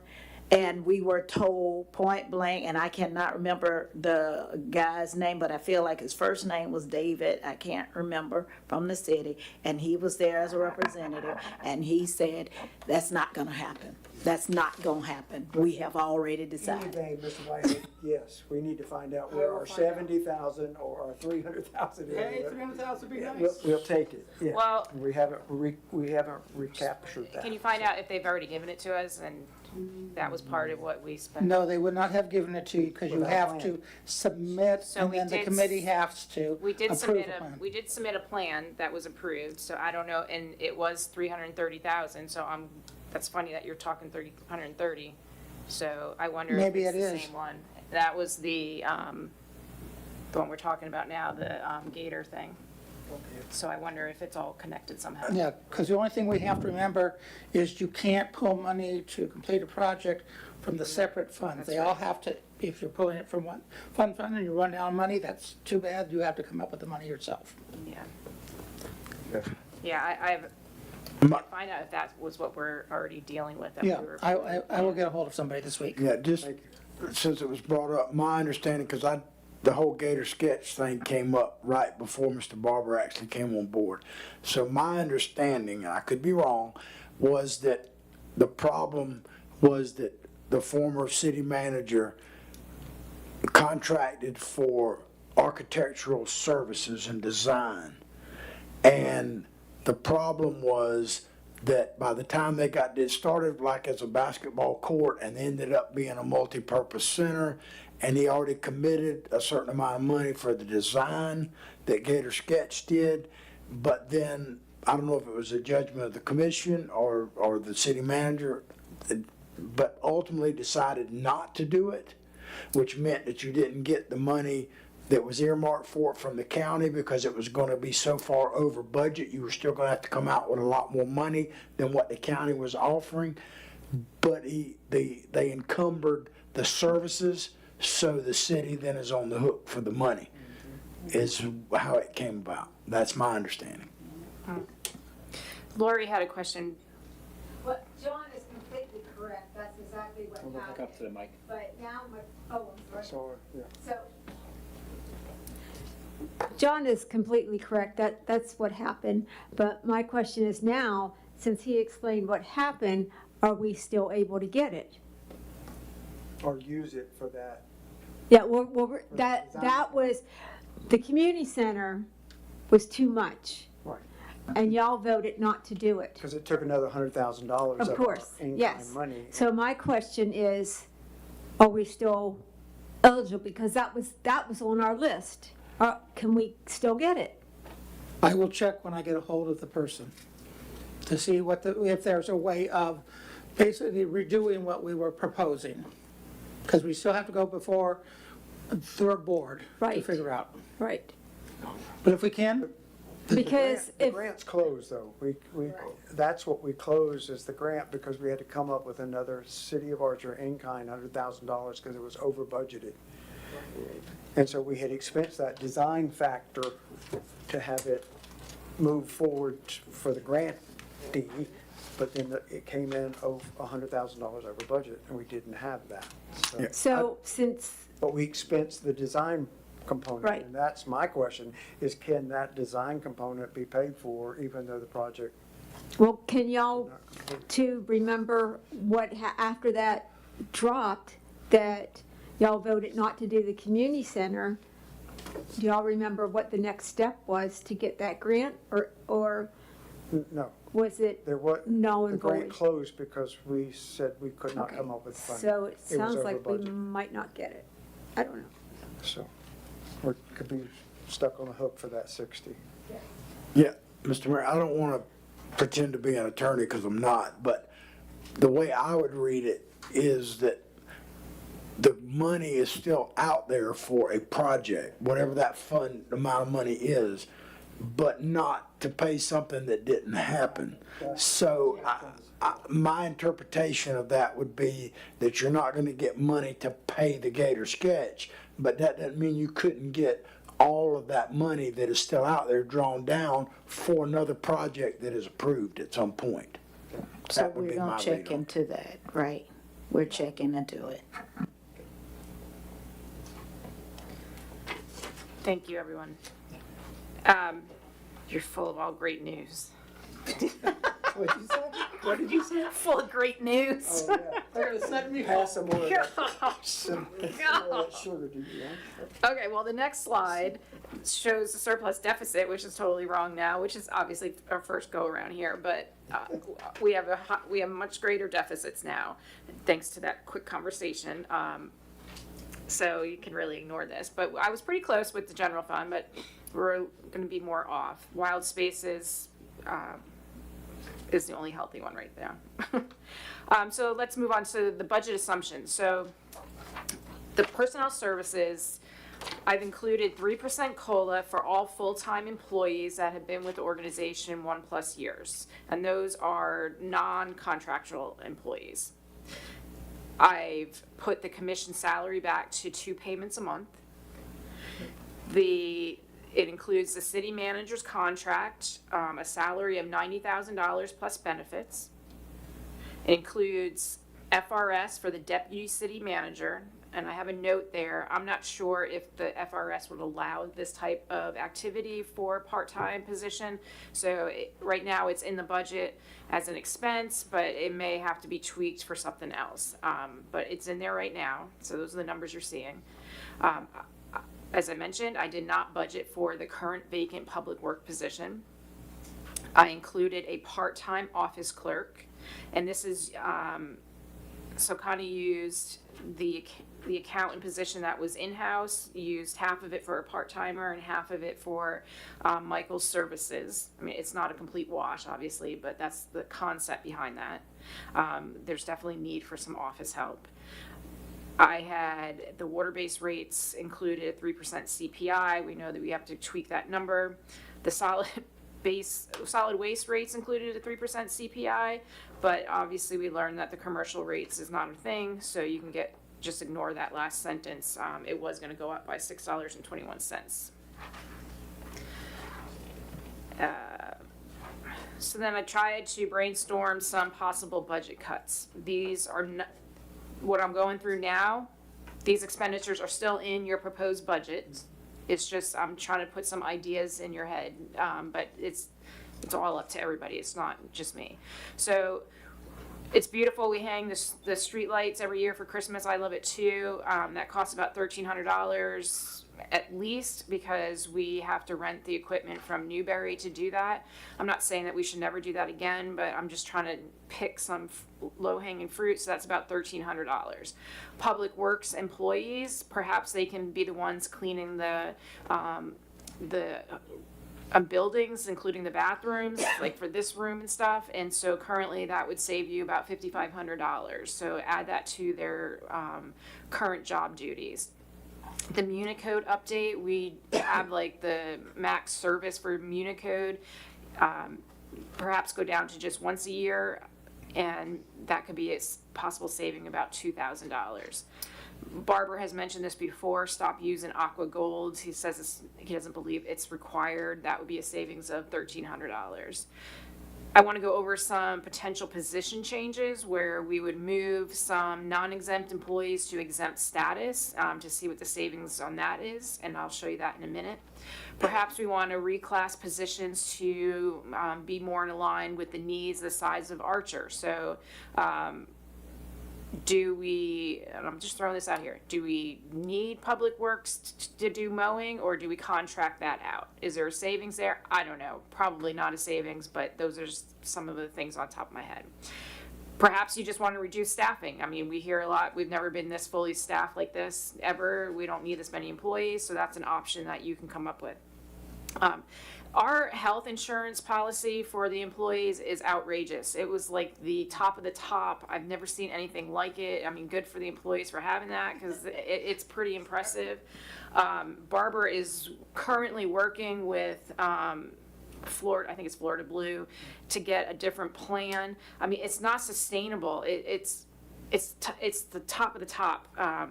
And they get it completely paid for, and it's based on age. So the older you get, the more the city has to pay for your insurance. And then there's some supplemental insurance that needs to be addressed as well. So perhaps we ask the employees to contribute 20% of the health insurance instead of us paying 100%. And all employees should be paying 100% of their supplemental insurance. We should not be paying any of that. I talked about contracting out maybe a mowing if there's possible savings. So the next page, it shows personnel. Oh, you have a question? Can we question as the pages go on, or should we wait till the end? If you have questions, that. Yeah, If I'll you have a answer. question, now come up, Laura. Oh, It's a workshop, so. So I looked in the budget and there was over $30,000 of overtime. That's insane. We should hardly have any overtime. We need to go back to 5 days a week. And if we have 4 Public Works employees, one should take 1 Saturday a month. That's gonna cut back a lot of overtime. We need to do flexible scheduling with our Public Works. I mean, we shouldn't, if they have to come out on a Sunday for a 2-hour water leak, then they take off 2 hours during the week. But we need to be, I have been griping for years and years and years about flexible scheduling. We need to do it. Over $30,000 of overtime is unbelievable for this size of the city. Call around other cities. You will find out. It's unimaginable to have anything like that.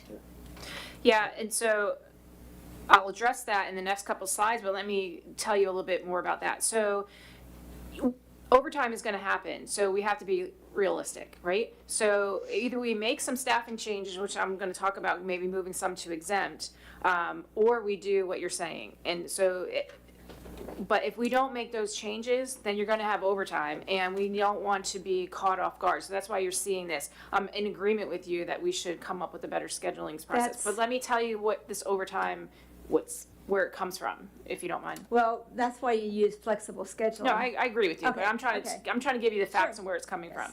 So you have your deputy clerk that I know Barbara has instructed the deputy clerk for meetings like tonight to come in later, so that position wouldn't get overtime. But that position right now has overtime built in, and based on the amount of hours, 260 hours of overtime currently is built into this budget for that position alone, which is $10,710. I'm not saying we have to keep it this way, but I'm just telling you what's in this baseline right now. Then you have 2 Public Works employees. Each of those have overtime built in, plus standby pay. So you have, for one employee, over $5,000, and then another employee, $11,321. And then you have your supervisor, who also is going to receive overtime, and we know this because we see it every pay period, for $8,651. So that adds up to your $35,000. I'm not saying we have to keep it that way, and I think we should think about this in a different way and how we reduce that. One, Barbara's already reduced some of the deputy clerk, but what about these other big chunks of overtime? When you say built in, what do you mean built in? Because this is the first time I've ever heard. So you have a GL that's salary, then you have a GL that's overtime, and then you have to pay taxes on both your regular salary and your overtime. And so to get a good budget number, I have to budget for both of those. So we know that you have your employees that are gonna get overtime, so we can't just pretend that it's not gonna happen. So I need to provide that number in here. So that's what I mean built in. Well, okay, I have one other question. If we did flexible scheduling, why would we have any overtime? And there's something I must be missing. Well, I don't have flexible scheduling happening here for your public works employees. And why don't we do that so Well, we don't then have again, overtime? a great suggestion, but it's not built in right now to this budget. So that would have to be a discussion for everyone to say, build it in for the next Yes. go-around so that you can see a reduction in overtime. She's Yes. based the overtime on historical data of what it's Yeah. been and what actions the new current management has done to reduce it. Yeah, well, that's what I've always wondered. I don't understand why we don't do simple things like flexible scheduling and then you wouldn't have overtime. Okay, Right. Thank you. thank But you. until that happens, I have to put a budget in there. Yeah, Just okay. so you know, we have already done some of that. And it doesn't show in the current situation, and what Commissioner Fiore is saying is you have to budget for what you have in the past in case it does happen. But just to give you an example, so it's a little exception today, but normally now when we have a meeting and we estimate like 4 or 5 hours, something like that, that Deanna would then come in later Yeah, that's. instead. But today she came in at the normal time because Tangi was out. And we knew it was a planned out. So that's why she will be getting, but under normal, she wouldn't be. And the call-in situation has totally changed to where we used to have it where a person answered the phone and then called someone else to come in, so you had to pay two. Now the person that is on call, they answer the phone. So a lot of these things are already being implemented by Mr. Barber and me as part of the team. So we are addressing some of those issues. Is it enough? Do we need to look at flexible time? Things like that? Absolutely, we can look at those things. But I think what Commissioner Fiore is trying to say is by built in, she's basing it on what happened in the past, historical data. Does not mean that that's the way it's going to be. It's already changing. Thank goodness, because we've had bad management before. Thank you. There's also a situation we need to still build in some overtime for emergencies such as hurricanes and things like that. Pipe breakdowns, things like Okay. So the next slide talks about how maybe moving some employees from non-exempt to exempt. So the first section, it says, we talked about this, we have 6 FTEs, and an additional 2 part-time FTEs. So if we convert the part-time city manager to full-time, we have the part-time deputy manager receives FRS. We have the vacant administration to part-time, we talked about this, and then a 3% COLA for all employees 1+ years. That's a total of $650,000, and that's throughout all your funds. The next scenario is, the changes here is convert your deputy clerk and your public works director to exempt positions. So that means that they're not qualified for overtime. And then, They would just be salary. that. yep, and increase their COLA to 3.6. And then you see there, your total funds only went to $650,013. And the reason for that is, once you put those 2 positions to that exempt status as a manager, the FRS rate increases dramatically. So it goes from 13.69, I believe, to 32 point something. So that's why you're not seeing a savings. The only savings you start to see is when, did you have something you want to say about that, Michael, before I say this? So when you are moving your, Public Works Director, is he going to be doing 50% of the time doing work? Or is it going to be 50%, more than 50% his time is doing management? Because if it's over 50% of his time doing work, he is no longer exempt. Gotcha. Well, that would have to be more of a conversation, but to Yeah. the point. Well, what about the deputy clerk? The what? Deputy clerk, Deanna, so if hers. No, as long as she makes, sorry. As long as she makes the minimum salary required to be exempt, because she is a administrative personnel. So administrative personnel doesn't go up to the 32 point, it doesn't leap to that It's like status? 50-something. Oh, it goes to the 55? Or the 33? Like, it would be the same as barber? No, administrative personnel, there is a rate where they are no longer, they can be declared exempt, which Okay, I is just don't have- separate, I don't is have separate. the rate. Barbara's doing a management job, which Okay. is different than what Deanna's doing. Deanna's doing clerical work. Even at exempt, if I move it to exempt? Yeah, I think it goes up to 32% though. I have. Wait, have it. are you talking about retirement? Yeah, FRS. Oh, I'm talking percentage. about just her salary. Hours worked. Oh, I'm talking about FRS contribution, Yeah, no, then it would go up to, yeah, it's gonna go up to like 30. 32. Okay. Yeah, percent. Yeah, so the slide is correct then. We just have to make sure that what Micah was saying, that the staff is truly going to be able to be classified that way. But that's why you're not seeing a huge savings, because it gets all sucked up. You have overtime that goes away, but then your FRS goes way up. But I know, Mr. Barber, he's texting me a lot. So, he wanted me to say, to remind that some of the things, not everything, but some of y'all are discussing aren't really budget issues. They're management issues of how they move employees around. So, the budget, yes, the funding, but how he moves employees into different types of activities is a management decision. He asked me to remind everybody of that. yeah, and this slide is just to show you an example of possible savings. None of this is built in to the current baseline budget. It's just possible things to think about. Opportunities for savings. That's right. Conversion. I think, do you have a question? No, just a comment in regards to what Mr. Barber said. So what he said is true. However, when we're having a discussion of exempt versus salaried, exempt versus hourly, non-exempt, that becomes an important discussion we have to have here.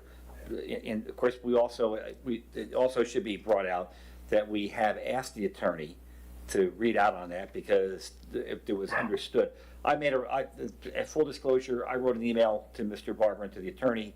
I asked that these positions be considered and that he do a legal analysis, because I know from my own personal experience that you have to be very careful as you move somebody from an hourly to a salaried position. So, we specifically asked for that guidance, so that guidance is, waiting for that. But I think it is reasonable to have the discussion on, hey, if the T's are crossed and the I's are dotted, can we move them to a salaried position? And if so, what does that savings result in? So I think that's a reasonable discussion. Yeah, and in fairness to Mr. Barber, there was a delay in what he texted me and me transmitting. So I agree with you, Commissioner Lewandowski. I don't think that what he was trying to say was about the salary. It was about some other issues. There was a delay in my telling you the text. I'm sorry.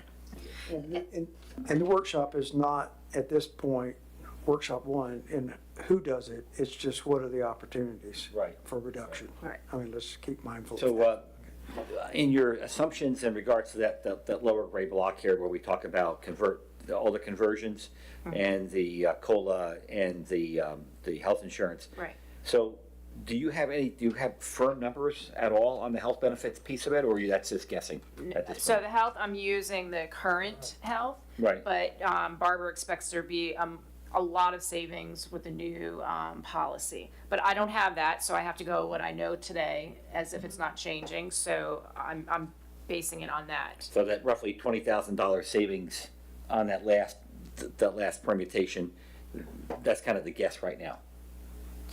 It's a guess based on the two exempt positions, 3.6% COLA on those two positions, and the current, Paying 20%. FRS. no, benefit plan that we're paying for. Oh, okay, so it could be a lot more. No, it's gonna be a lot less, because we're shopping for, right That's now, what I meant, your, yes, insurance is way high. Got it. And then here, it's But that shopping for the new insurance is not in these numbers yet, Right, because I right, don't have okay. that. But Understood. these numbers show if the employees were to pay 20% of their current policy, total savings in this scenario, what you're seeing on this page would be about $11,000 with all that movement. Okay, well, thanks for explaining that, because that means that there's an opportunity for more savings. Yes. That's great. Okay, Yeah, thank you. And I hope to have that for the next one, but I don't Perfect. have those numbers, and I can't guess. Got it. Yeah, so. I'm sorry, I have a question for Mr. Martin. Do you know is it still May when the conversion of the new policies are submitted as far as policy choices? Is May the month to elect? As far as the insurance, Yes, the health insurance. I'm not clear on that, so I don't want to give you. I thought it was May. If you could earmark that and find out what month that is, so we I will know do that. what to prepare for. Yeah, and so Barbara is working, I mean, literally Mm-hmm. back and forth in emails with the representative. Okay. And she's very well aware that she was told to come back with totally different policies, and it can't be as robust as the one we have. It just can't. So he's demanding to have a savings there. So the last slide in the presentation, but hopefully you guys don't kick me out because I really want to go through the numbers with you. But so the next steps, so important that we get locked down that line of credit. That is going to, I don't know what will happen if we don't lock that down, to be honest. I guess we pay additional interest. I don't even understand what will happen. But that's really important. We talked about, we were at a deficit with now our general fund and the enterprise fund, so I have to look at those. We have state revenue estimates coming out early August, hopefully. I keep looking every day. Usually they come out in July, so I don't know what that stupid August number. I'm literally looking every day. I'm hoping that I can tweak up a little bit of the general fund revenues, but obviously it's all general fund. You're not going to see your enterprise revenues go up from the state revenue sharing. So that might cushion that deficit a little bit there. We need to start thinking as a group and as citizens what those wild spaces, public places projects are going to be, what they look like. And when we get into the numbers, I'll show you a little bit more detail, but it's just an overall concept. It's not a specific project. You have a question? Yeah, so I'd like to just give my 2 cents on the next steps. Okay. So I think, the Balance All Fund, obviously. In regards to the Wild Spaces projects, I think that we need to be conservative in terms of what we propose as projects, nothing out there. And I think that they should focus on repair. The fencing's down, there's issues with the splash bar, you're on and on. You guys already know what those issues are. And I think that when we start looking at projects, that's what we should propose, because if we propose something that we can have a reasonable assurance will get approved by the county, and it's to get stuff fixed, then it makes it a little bit easier then to come up with the numbers in terms of the labor. Now, we could always potentially change that in the future, but you need to have something more solid in terms of projection for labor. And I think that's the way to go, in my own opinion. I think we definitely need to look at budgeting for the loss. I mean, I think that we're foolish not to. And I think that maybe we could have a couple of different maybe courses of action on that. Maybe look at 3 different numbers for that. But I think that we definitely need to budget for that. I mean, and that becomes even more apparent as we start going down and looking at the details, because, where the deficits are showing up. So I definitely think we need to do that. For fee schedule changes, of course, we need to see those, what that looks like. So from my perspective, I think that would be my suggestion on comments back to the city manager and to Commissioner Fiore. He's doing an amazing job, by the way. I want to make sure I say that so I don't forget it. So I have a couple comments, if that's okay, on those. Yeah, So, can I make something really, because Yeah. I was not involved much in the insurance discussion. You asked a question, Mr. Barber has chimed in, so I want to make sure that I answer your question. I'm sorry. So, let's see here. Where'd it go? There we go. Okay, so the insurance information he'll have within 2 weeks. The open enrollment is not until October 1st, with the start of the budget year. So he wanted to make those clarifications. Perfect. So Commissioner, to some of your questions, I agree. I think the project should focus on repair. I also recommend, and I can't tell you to do this, but we're kind of in a crunch for time, and the whole process you have to submit to the county. Maybe as a body, we can send individually to the city manager and the deputy what those projects we believe we would like to see, and they can formulate something and start getting that paperwork to us showing this is what we're gonna submit to the county instead of waiting for another workshop. That would be my suggestion on that. Good. I agree with the showing the payback, of the potential 300, and Barbara and I talked about that. So the 217 is a big chunk of it, right? Right. That we're gonna transfer, and so that will show the county we're paying it back. And the remainder of that, we had a conversation, and the sales that are coming up should be funneled immediately to those. So we're not showing a transfer in this budget currently, and we don't show the sales. Right, 'cause we don't In know here. the numbers. We don't know, but that would be the hope for that. But I'm with you. Transfers, I had one in here before, but it's out, and you guys can tell me to put it back in. I'm fine with I'm that. glad you brought that up with the sales, because I think, I feel strongly enough that needs to be a resolution. We need to make that decision that any of the funds that we receive from the sale of the property must go to reducing that loan, so that nobody has any temptation to spend it anywhere else. And I think that also strengthens our hand in the negotiations for trying to, restructure the loan or find somebody else to take it. So yeah. my comment was the remainder of the wild spaces. It wasn't for the loan. Oh, okay, well, I was saying in terms of the loan, Okay. yeah, I wouldn't put that money, I would, I think we're already talking about putting that money back to wild spaces, we talked about that, which is great, but I think that any of that money that comes from the sale, I think it needs to go to the loan. I mean, we need to do something to bring that loan below $800,000. I mean, it's just, it not only that, because that's what we had discussed earlier. You'll talk about both equipment and property. Yeah, that all should go to that, because we also need then to consider about the line of credit for disasters and emergencies. See, that's another problem, like I said, that MOA, I hear what Mr. Martin was saying, but I also can read the plain English on it, and it worries me.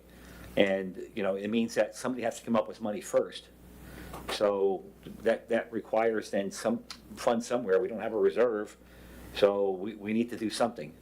Right, and you'll see when we get to the numbers that I am budgeting a principal and interest payment both in the enterprise fund and saw the that. general fund. I saw that.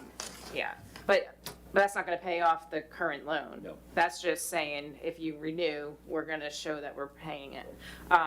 And so with Mr. Barber not being here, the fee schedule is not, go ahead. Lori has a question or comment, go ahead, on what we're talking about right now, what Commissioner Lewandowski just spoke about. It's back to the wild spaces that y'all just hit on. I just want everybody aware that we will be coming before you to help us with funds for the Roberta C. Lopez sign. The community center never had a sign there before, and so that's why we thought that the city would probably more than likely chip in from this fund.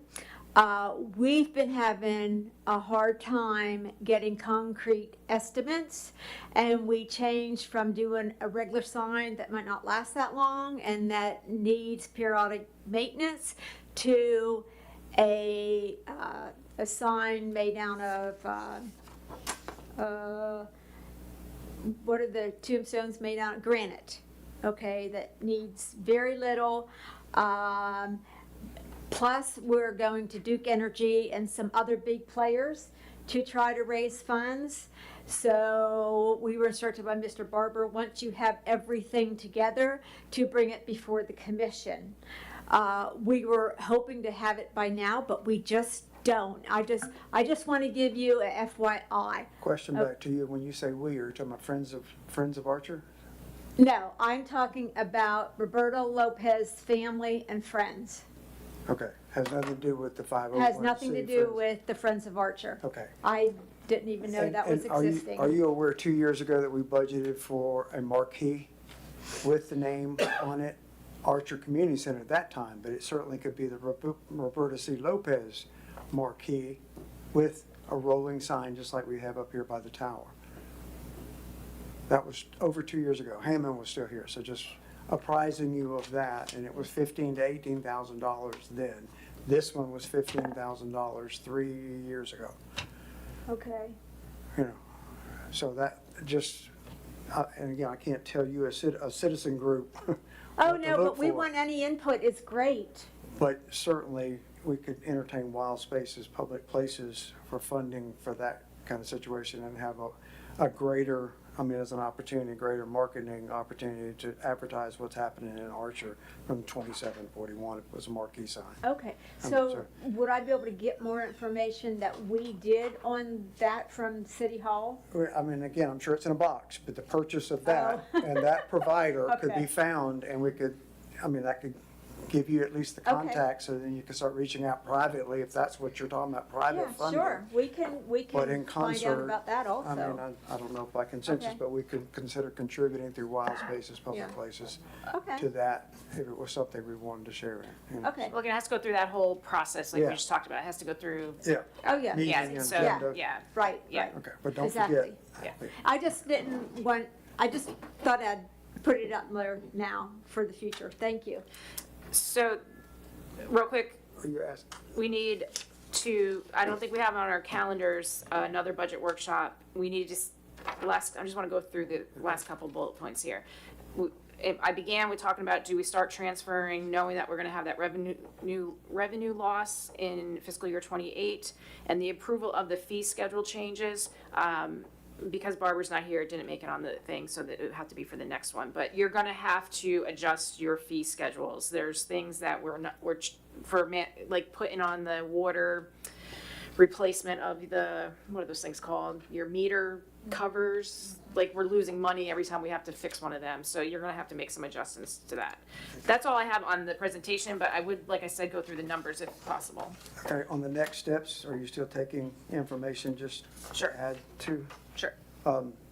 The street lighting conversion was never accomplished from Duke Energy, and if you look at page 23 on the general fund proposed budget and go down to Duke, you see a $15,000 increase. If we had the street lighting conversion to LEDs, we could call La Crosse or contact La Crosse to find out how much of a savings that was, but it was pretty dramatic for La Crosse as a Okay. savings. That was one thing. On that same You're saying 23, but they're not numbered, so could you give us something else? I'm sorry, I numbered mine, so it's the Is page, it 2 pages after next steps. Okay. That's what I'm referencing from to add to the bottom of that.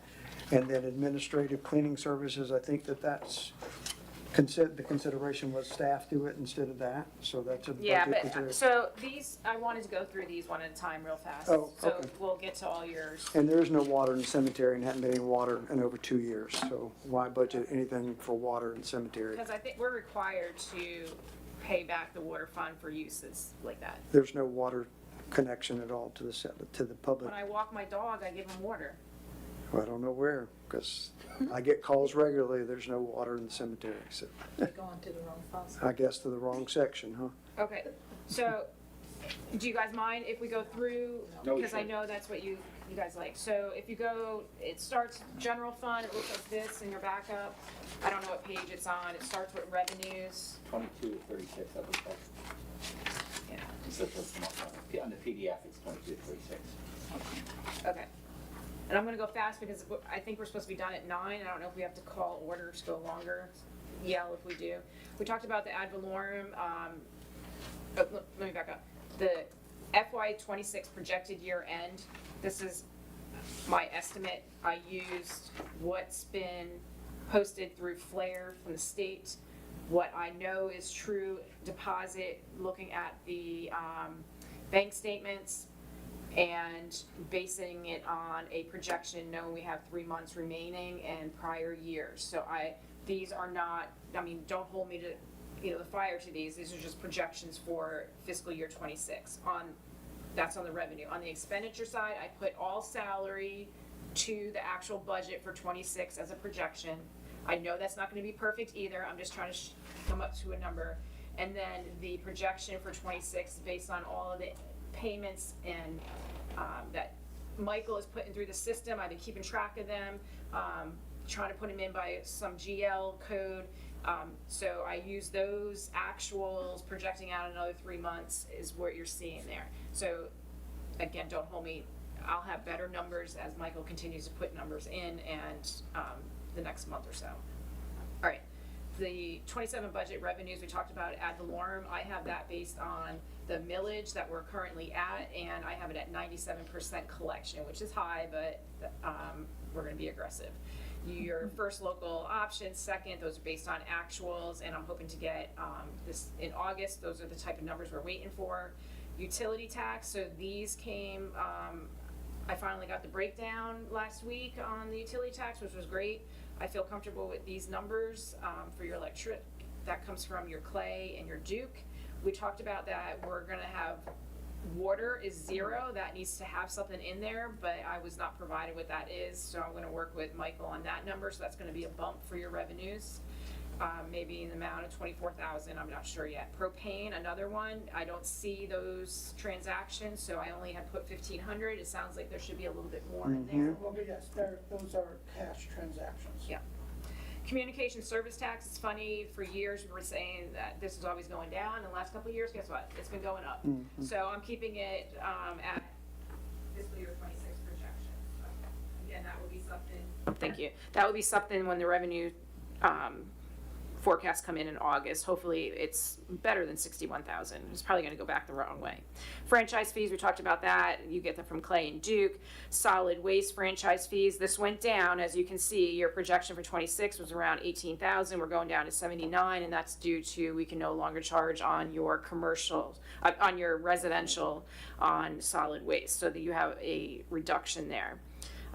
Permits fees, I don't see these specifically. I saw a couple things come through. I'm keeping at $5,000. I think that was one that I saw come through. Moving down into state revenue sharing. So funny thing, because of our financial situation, they held January 26 money from us, both, I believe, on state revenue sharing and local option gas tax. So I am budgeting in fiscal year 27 that we will receive all 12 months worth of revenues. So that's why you see them greater than your projection for fiscal year 26 for both of those categories. Again, waiting for state projections. Hopefully they're a little bit better. Your FDOT lighting agreement, this is, there's 2 pieces to this. So I'm keeping it based on actuals that I saw come through for 2026. I don't know of an increase. I think that comes out later on in our budget. So I feel fine with that number though. These next couple numbers, so your cemetery, I'm basing it on 4 burials at our current rate of $1,000. I haven't seen anything that's come through that I could even say how many burials we had out there until Michael can finalize those numbers, and maybe that's going to go up, but it looks historically it has not been really climbing much. There was a couple of years, I think in 2022, that they were high, like 14,000. Judgment fines, those are just dollars, not much going on there. Your community service, your community center rental fees. I'm assuming 22 rentals here, based around $300 for the community center. I know when everyone looks at those transaction logs that we used to get, you constantly saw like 300 refund, 300 refund, 300 refund. I try to keep track of all that, and I had a whole spreadsheet, and what I came up to is that it appears that we rented about 22 times that community center, but I'm told that community center is rented every single week. I don't see the revenue stream until Michael is able to see where the heck all that money went to. So I'm being very conservative here at 22 rentals at 300. Wilson Park, you don't see too much money coming in with that. It's in Maddox Park either, so those are just dollars there. Moving down, so your total revenues right now, $896,511. We talked about this, it's probably going to bump up. That's great because we need that because we have a deficit. Moving on down to your expenditures. As I mentioned, moving the commission back to 2 payments a month, so that's why you see that increase there. FRS went up to 55% for these positions, so that's why you see a bump in that as well. Moving down into the city manager, here's where you see the city manager convert into a full-time position at $90,000. It is split between the general fund, the enterprise fund, and then I put a few hours to Wild Spaces Fund that you'll see in a minute. And that's how that's all spread out. Then you get to your administration salaries. Here you have, this is where you have Deanna, you have Tangi, you have, just make sure I'm saying the right thing. You have the deputy manager, most of that person's in that position. And you have that part-time clerk in this position, in this category right now too. Question. Sure, Tangi, yes. we're pushing her over into general fund versus enterprise? She has a very small, she Okay, has, that's, I have 25% of Tangi's position charged to the general fund. okay, Yeah. that's, So city manager, 45.3, deputy manager, 77.4, deputy clerk, 79.7, Tangi's position at 25%, and then the vacant half-time clerk at 75%. That's what you're seeing there. Is that all in water? No, we're talking general fund General still. Oh, because the way it's here, it's like only a third of salaries come out of the general fund. That's just salaries, that's not management. So those percentage of those individuals are charged to administration under this group. There's other categories, so you're gonna see the rest of it. So underneath there, you see the payroll taxes and the FRS associated with that. Currently, now we talked about if we move to exempt, but right now, those employees, besides the city, well, we're in administration, the city managers in the city manager category. That's being charged at 13.59% for FRS currently. If you make any changes, we talked about that, it was gonna change those percentages for FRS. Okay, so now we're down into operating under administration. I base these off of what I mentioned, Michael putting in actuals and literally going through the checking account and seeing everything that's being posted and where it's being posted and trying to put it to a GL. Some of these are that, but some of them are just like, we know that costs are going up. So the audit here is spread between the enterprise and the general fund for a total of $45,000, but I'm charging $31,500 to the general fund at this point in time. I know that's different from the 26 budget, but I don't know what percentage to charge to each area. So it's mostly being charged two areas, here and the enterprise fund. So you got $31,500 there. Very little travel, we just don't have the money for it. So with Michael being on board, he has, every time he pays a utility bill, it is coded now, Cox, Verizon, Grucom, Clay, Duke.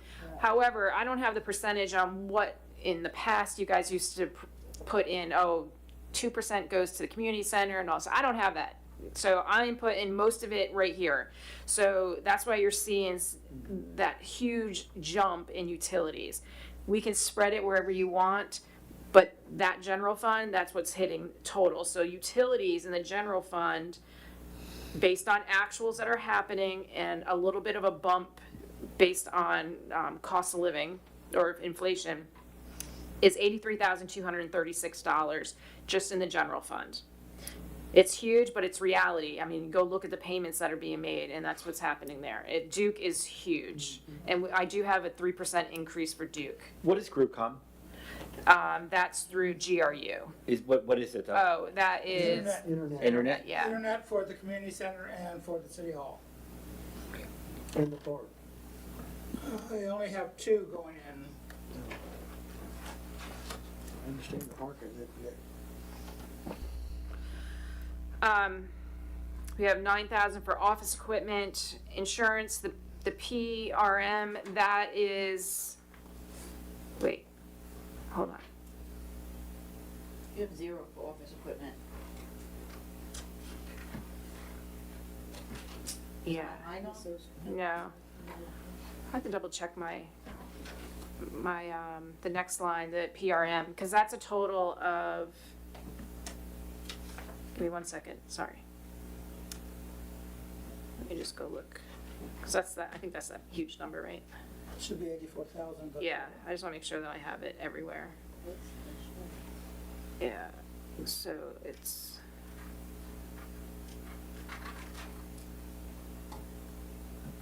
It also includes your workers' comp. yep. I just want to make sure that my, my calculation is pulling the full amount. I think it is, but. Thanks for bearing with me 1 second. Well, let's keep track. So right now I have 20, if someone can just keep a little side number. So right now there's $9,095 there, but it needs to grow. I just don't know where I have the rest of it.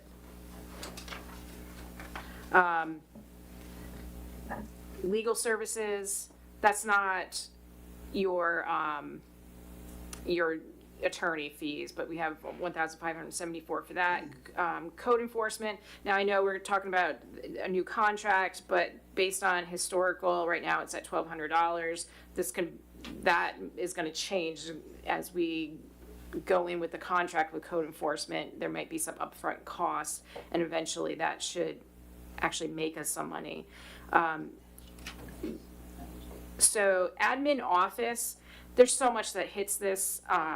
You got your credit cards that haven't been reconciled, you have supplies, you have, so I literally, all the expenses that have been coming through that sounded like office equipment to me, office supplies, that's where I'm putting that. So that's why you see 25,000. Right now it's about 30,000 actuals that seems to be hitting there. Your copier, based on actuals, and then the capital outlay there of $13,000. So right now, we're trying to talk about some type of capital replacement for the AC unit. So there's $13,000 right now in this budget, which is reasonable because we have really old equipment. I know we've had some repairs done, so maybe we won't need it, but we need to start budgeting for some capital items. Then your bank fees, and that's based on actuals, is about $252 a month for bank fees, so that's why I have that there. Then you have your legal fees, $60,000 is your normal contract, $5,000 a month, but we always pay an additional $5,000. We just talked earlier today, it's probably gonna be another $5,000 for the item we talked about earlier. So that's in line with your previous budgets. Then we go down to professional services. Here you see J&S accounting is in here, crime prevention, SciMed. So those are the type of items you're seeing here for a total of almost $25,000. You have your IT contract as well. Let me see what those are. Plus your Edmunds contract. So Edmunds is your software, IT contract is, what's the name of that one? Emerald, thank you. So I know Barbara is working on both of those, but I can't just take Edmunds out of this budget. But he is working with Michael and probably going to move completely away from Edmunds. We're stuck in this contract right now, but so I'm forced to put this budget in, but we're hopefully going to see a lot of savings in the future on that. Lori? I'm sorry, what was the difference between IT and IT Edmunds contract? Because Edmunds contract stays the same, So yeah, Edmunds is split over a couple funds here. right, And so that's a portion of it, and IT is just IT services. yeah, but, Emerald. Emerald data. right, but, Edmunds amount stays the same each year. But I see here it went up $5,000. It's spread over multiple funds.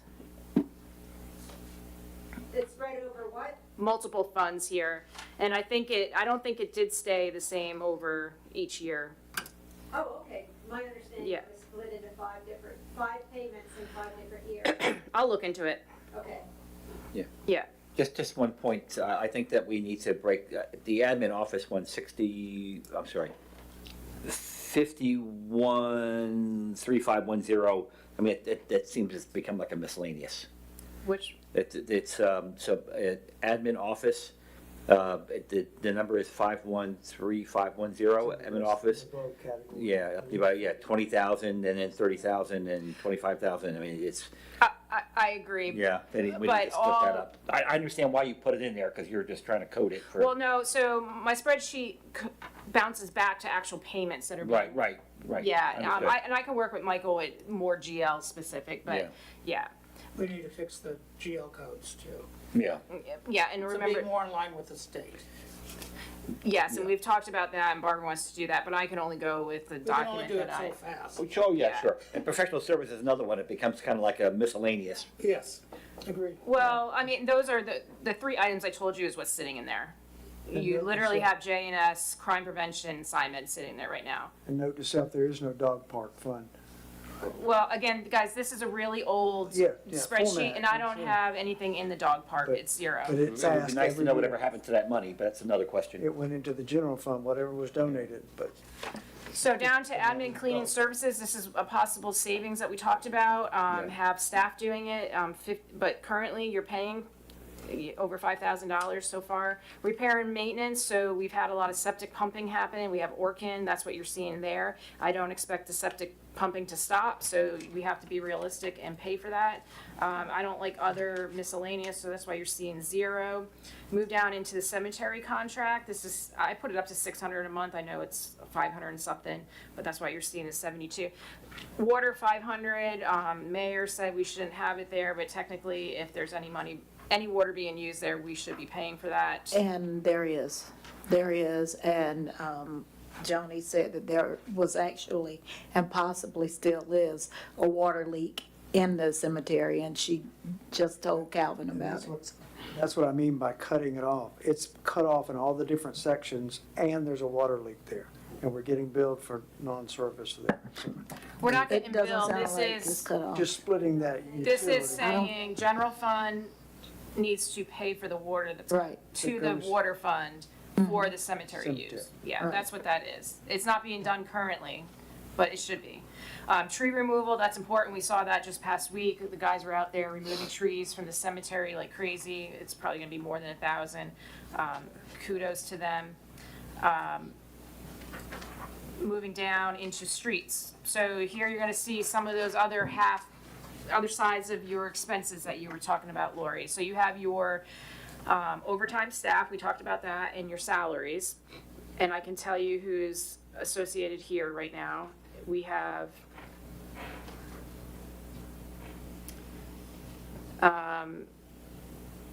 your streets include your 3 public works positions, but it's at different percentages. But that's what you're seeing. So we're only paying out 55,000, and the overtime for that is 12,000, and, almost 50% of that is, your dental and your health and retirement. It doesn't match up there. It does. It does? It does. I'll show you the math on the side later. Yep. You have to remember, so your FRS is 13.59%. So you have to take that and multiply it by the total overtime plus salaries. You can't just do your salary.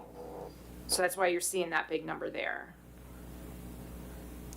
And your overtime includes your call out as well, that's being done right now, that we talked about.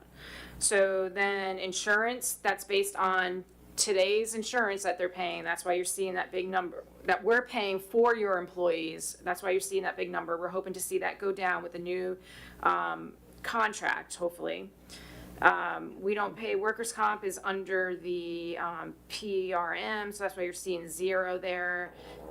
The next one's $620, that's the ice machine. I guess there must be a yearly maintenance that we do on that, so I keep finding it every year, so that's what that is. Holiday lights, tree removal, again, $2,500. It's important to keep this in, we saw it multiple times in the last couple of weeks, so under streets, you see $2,500.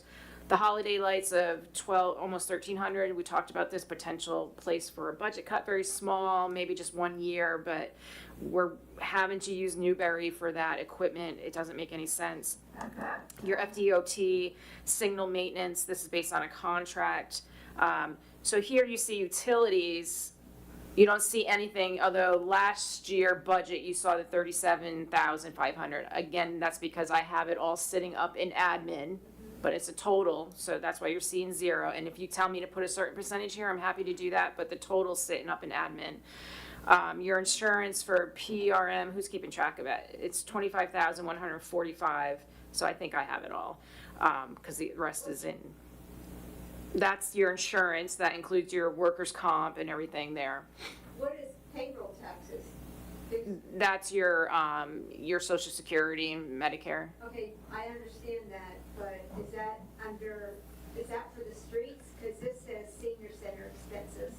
No, you're too far down. Oh, okay. Yeah, Okay, yeah, sorry. you're good. So the insurance, which is that huge bill that we talked about, I had to put an increase of 7% because I'm sure that they're probably gonna go up, so that's why you're seeing it more than last year. We have vehicle maintenance, not probably enough, but we have almost 1,300. For the insurance bill? No, vehicle maintenance. No. The 84? Oh, yeah, That's what it is for 2020, 627. I just got the first bill. 84 even? 84 even, it's Okay. divided into four, it's divided by 4 payments. Okay, so I'm gonna make sure that next time you see that number Actually, is I correct. rounded up. Okay, perfect, thank you for that. Maintenance, this is based on some actuals, Florida DMS and Archer Auto that came through, that's where I got that number from. Your fleet vehicle, you need to budget for that. We see repairs constantly with that. I don't have anything for small tools in this category, but I have some, I think, in someplace else. Your uniforms, this is your Cintas, am I saying it right? Cintas contract that is new under Barbara's leadership to make sure that the individuals are in the correct code when they're out in the uniform, when they're out in the community. So we're back to paying for their shirts and jeans and everything? I don't know I know it's shirts, I don't know about pants, I don't know about boots, I don't have all the information, but I know some of it includes that the shirts are fire tardy? Is that the right Are word? we just paying for the shirts, or are we paying to get them dry cleaned? Is that the right word? That's a company, it's a company that comes and picks Yeah, them and up they washes clean them and brings stuff. them back. Yeah. Correct. You'll see them wearing them now. We just started about a month ago, but they come every Tuesday, they pick up and they bring back. There's only one of what she's talking about, the fire retardant ones. Each one has one of those. They don't wear them all the time. They just have one in case they get called out for some type of emergency, especially like during a hurricane when you got power lines down and all that. Our guys don't necessarily go into that, but they could, and they need to be protected, and that's what that is. They just have that on hand. They don't do it on a routine basis. It's if they get a specific call. They They have. need to be wearing brighter yellow colors when they're out. Right, they've got the stripes on them. We've got a few Oh, no, I hanging. know that, those uniforms, I'm talking about in general, when they're not wearing those uniforms, they should be wearing like No, they're wearing, bright yellow shirts. they've got the shirts that have the reflective tape on them now. That's what they're wearing now. Okay. But they have a special Yeah. one that each one have, if they get on a special call, they can wear to protect them. They don't use that on a routine basis, they just have it here. Thank you. So the next one's, I'm trying to go fast because I'm trying to respect your time. Street maintenance, there's $10,000 budgeted here. I can't tell you exactly what's been coming through as actuals. I think it's important to have this budget. But I do say, can some of this be moved for street infrastructure, file-based tax? So there's 10,000 budgeted here in the general fund. Road, street repair, same type of thing. So now we're down to the Ameris loan. It goes through Ameris. We have to show that we're paying principal back. We can't just be doing interest. So you're gonna see $25,000 in principal payment and $25,000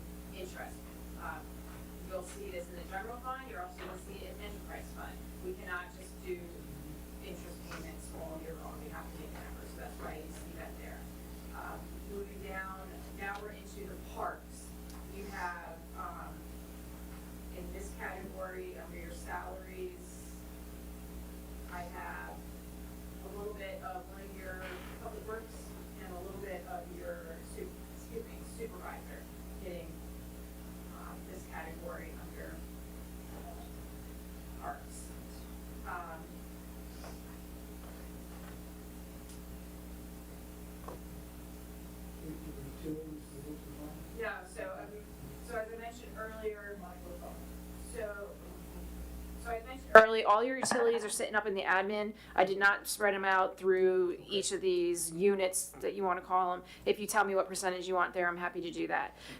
We stopped the recreation side of things, so you're not seeing a budget for all of those activities, trophies and stuff. Now, you will see, because I don't have any more GLs to use, so maintenance and supplies, there's still maintenance, there's still insurance on the park, so that's why you're seeing those numbers there, but I haven't budgeted anything based on any type of recreation activity, ballpark, teams or anything like that.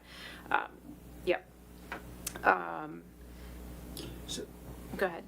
So just talking about parks, so the Maddox Park, the green courts, maintenance, there's nothing itemized there, but we just don't know what the placeholder is, what the maintenance has been, or they haven't divided that out? I don't know what that is, but it's probably gonna have to fall under another category. I had, down here, I have maintenance and supplies of $3,198, but I don't know what's really, Okay. yeah. Green courts is the Basketball court, basketball court, Yep. not the tennis courts. and Maddox is, I mean, I'm just thinking the big expense would be the mowing and the time spent with that, you know. So that doesn't get broken, I'm sorry, Michael, that doesn't get broken down Two into, labor components for each one of yeah, these? Michael's Okay. not saying that, not at least right now, he's not being Okay. able to say, let me back up. Michael would say, this employee should be charged 20% to the parks, 30% to admin. Okay. And he would pay out that paycheck based on those percentages. He's not taking at this time charge 30% of my time because I was on the lawnmower for this many hours. Well, information's not available to be able to break it down. Yeah, like at that. this point in Okay. time. Maybe Okay. if we purchase a time clock, that might be different. Okay, And you can, okay, that Tell me answers if my I'm question wrong. about that, thank you. okay. You're great. Community center, another portion of that insurance, that is huge payment for us, and then you have the maintenance at the community center as well. So then I also put in a transfer to the water fund. I would like it to be more, but it's $4,000 at this point in time. That leaves you with total expenditures in the general fund at this point in time of $903,378, which is a deficit of $6,867. Michael just said we're gonna have additional revenue for the water at 24,000, so this, Not the water. the water utility, Yeah, enterprise, I mean, general utility fund, tax yeah, general fund. from the water, A utility water tax, it's gonna Or be transfer 24. over. No, it's not gonna be a transfer, Transfer. We're collecting it on behalf of the general fund. General fund, okay. yeah, How much? 24,000. 24,000. 4,000, okay. So if you keep going onto the utility fund, on the revenues, we already talked about this, the water sales is too high, I'm gonna have to, Reduce it by 24.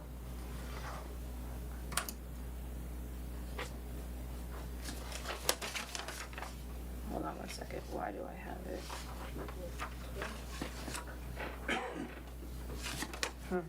Okay, so that's gonna be reduced by 24K.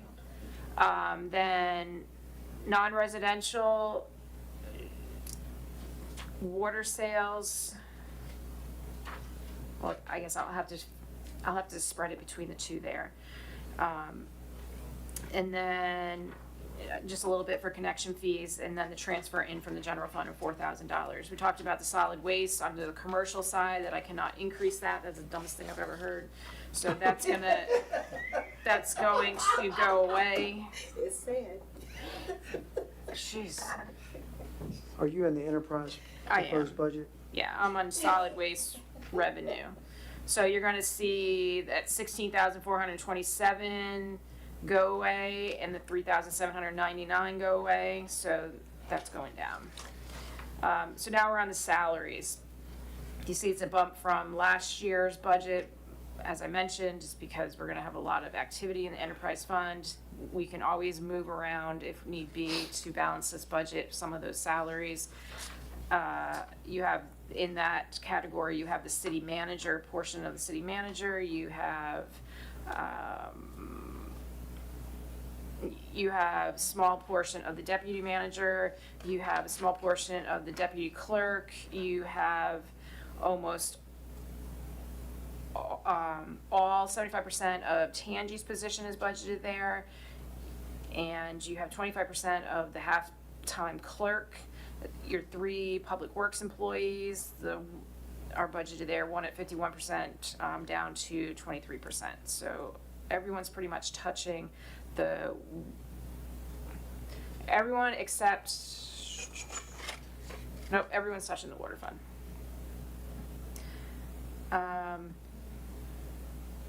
Then we talked about the FRS on there, so some people, like the manager is at 32%, and then the other one's at 13.59% for the FRS. It's budgeted at the current health for that line there, that 14,925. Here's another piece of the audit. So a total of $45,000 is budgeted, 8,000 is hitting this fund. Another huge portion of your insurance, 24,211, very small amount of travel. In training, you have another piece of your Edmunds account sitting there. Go ahead, you have a question?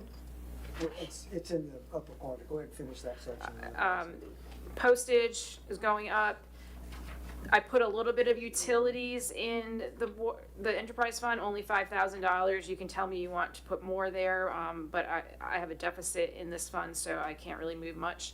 Professional services, here you have, I can read off a bunch of them if you would like. I have Utility Service Co., Core and Main, and Two Folds is sitting in that fund, or that GL right now. That's why you're seeing such a large amount. And here we have that other piece of the other side, the principal and interest for the loan, which is over $50,000. Real important that we keep that in there. Some permits and chemicals we have there. So the water portion of the enterprise fund is currently sitting at a deficit of $35,760. It's going to grow though based on that $24,000 number that we just talked about, plus the solid, next one is the solid waste, I'm sorry. Okay. There's no maintenance charges for the pump house? No, they don't maintain it. There's nothing to maintain in the pump house? Isn't there a backup generator or something? Are you talking about the water towers and stuff? It's item 533510, pump house maintenance. It's the pump house at the community center. Is, That little building? right, is that the secondaries? No, that's the main, or secondary well.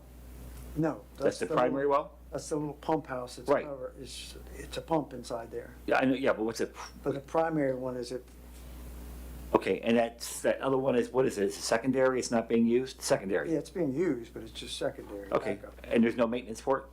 No, they need to maintain the outside of it. Okay. But that's- Well, yeah, I'm just asking because it may make sense to me there'd be some maintenance for that pump house if it's active, even though it's secondary. You talking about the house itself or the pump or both? I'm just looking at the line item, pump house That would maintenance. be a Public Works Calvin question about what Yeah. they do. But we definitely have like backup generators. We just had one service about 2 weeks ago, so. Okay, maybe that's not being tracked when they're paying expenses for it, but it just seems to me odd that would be a zero. Same thing with water line replacement and upgrade. Can I ask? I think it goes under like professional service Sure. and maintenance, but I have them highlighted for Okay. more questions. Yeah. The service and those generators for the pump house, yes. Yeah. Okay, I have a question back Yeah. up on the same page, but back up where it has water sales, non-residential. Yeah. And it has 26 budgeted, 62,000, and proposed for 27, just an increase of $2,400. Yep. And I don't know, and I'm sorry, I'm not looking at you, Mr. Gene Arnold, but we have REM plant that I think is gonna be operational sometime maybe in 27, and we'll have a water consumption. Do we have any idea what that water? So Of I industrial found water it to be consumption? best practices not to assume that you have Okay, industry coming on. Usually go with what you have currently and you know. You can do sometimes like a small CPI or something like that, but to pinpoint a time, unless you have it written down, I would be but nervous. I mean, just based on Archer and industry, I mean, that's an opportunity, and I'm excited about it, but I think the consumption will be more than $2,000 a year for water consumption on the city water source, so. And I'm happy to bump that if everyone feels that should. And I don't know if we could reach out to the owner and ask, or, what engineering services, what their consumption's gonna be, but it would be a placeholder for us to know, because that's gonna But be a you change. also, you also have to realize you could be losing as well, so So it would be wait until- difficult to, yeah, Losing track. the industry opening? No, No, I hope others, not. you can be losing customers and you may be gaining customers, but if you, just in my experience, when you're projecting out revenues and that type of stuff. But if everyone wants me to, I'm fine with that, I mean, but, Yeah, I think we should be conservative and err on the side of caution. and then when it comes in, then we can all say, Yep. great, Great, that's right. Yeah, and that the mayor was correct. yeah. Down in the enterprise, I don't have any salary hitting this year. You have some audit dollars hitting here, you have some admins, more in the insurance, you got postage, and then your contract that went up for $128,000. And then, real quick to end, the wild spaces. So I do have some salary hitting here. So we have the 75 for both in wild spaces and the infrastructure coming in. We talked about our balance of 502. I have salaries hitting here in a total of $35,807. You know, the commissioner, questioned this, and we can talk more, but I think if you put more specific projects in here, it may make more sense. These are just based on hours Right, now. yeah. And then some things that we did talk about, the manager and I, maybe shade fencing repairs, we just put a plug of $60,000, knowing we have to put in something to the county, and then, we need a truck and a sweeper and an edger, so if we come up with a good project, then those pieces of equipment would be needed, those are eligible, pieces of equipment, so that's why you're seeing that $30,000. Okay, I talked really fast. But I felt good, I felt like we were pretty close to being balanced in most of them. I can do a couple of those tweaks, I can pass it around, the manager can provide it to everybody, again. But I think we don't have another budget workshop on our calendars, do we? We have to discuss that as part of Okay. the meeting tonight. Okay. Our next one is, I have a question in regards to the water fund and the grants and how that's being handled. So if I look at the bottom here, Yeah. it's showing total water fund $14,289,600 and then $14,250, but that's not matching the grant. I Amounts. just plugged in what the budget was. Okay, So It's a that's, placeholder. that It's just a is being placeholder. completely, yeah. yeah.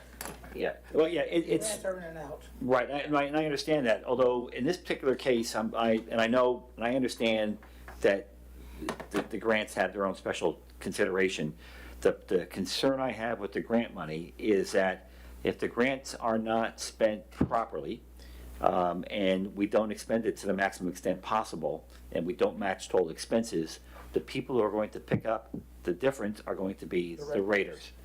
Ratepayers, that's right. And so we're already going to, their taxes are potentially going to go up. They may go down if they pass this other thing.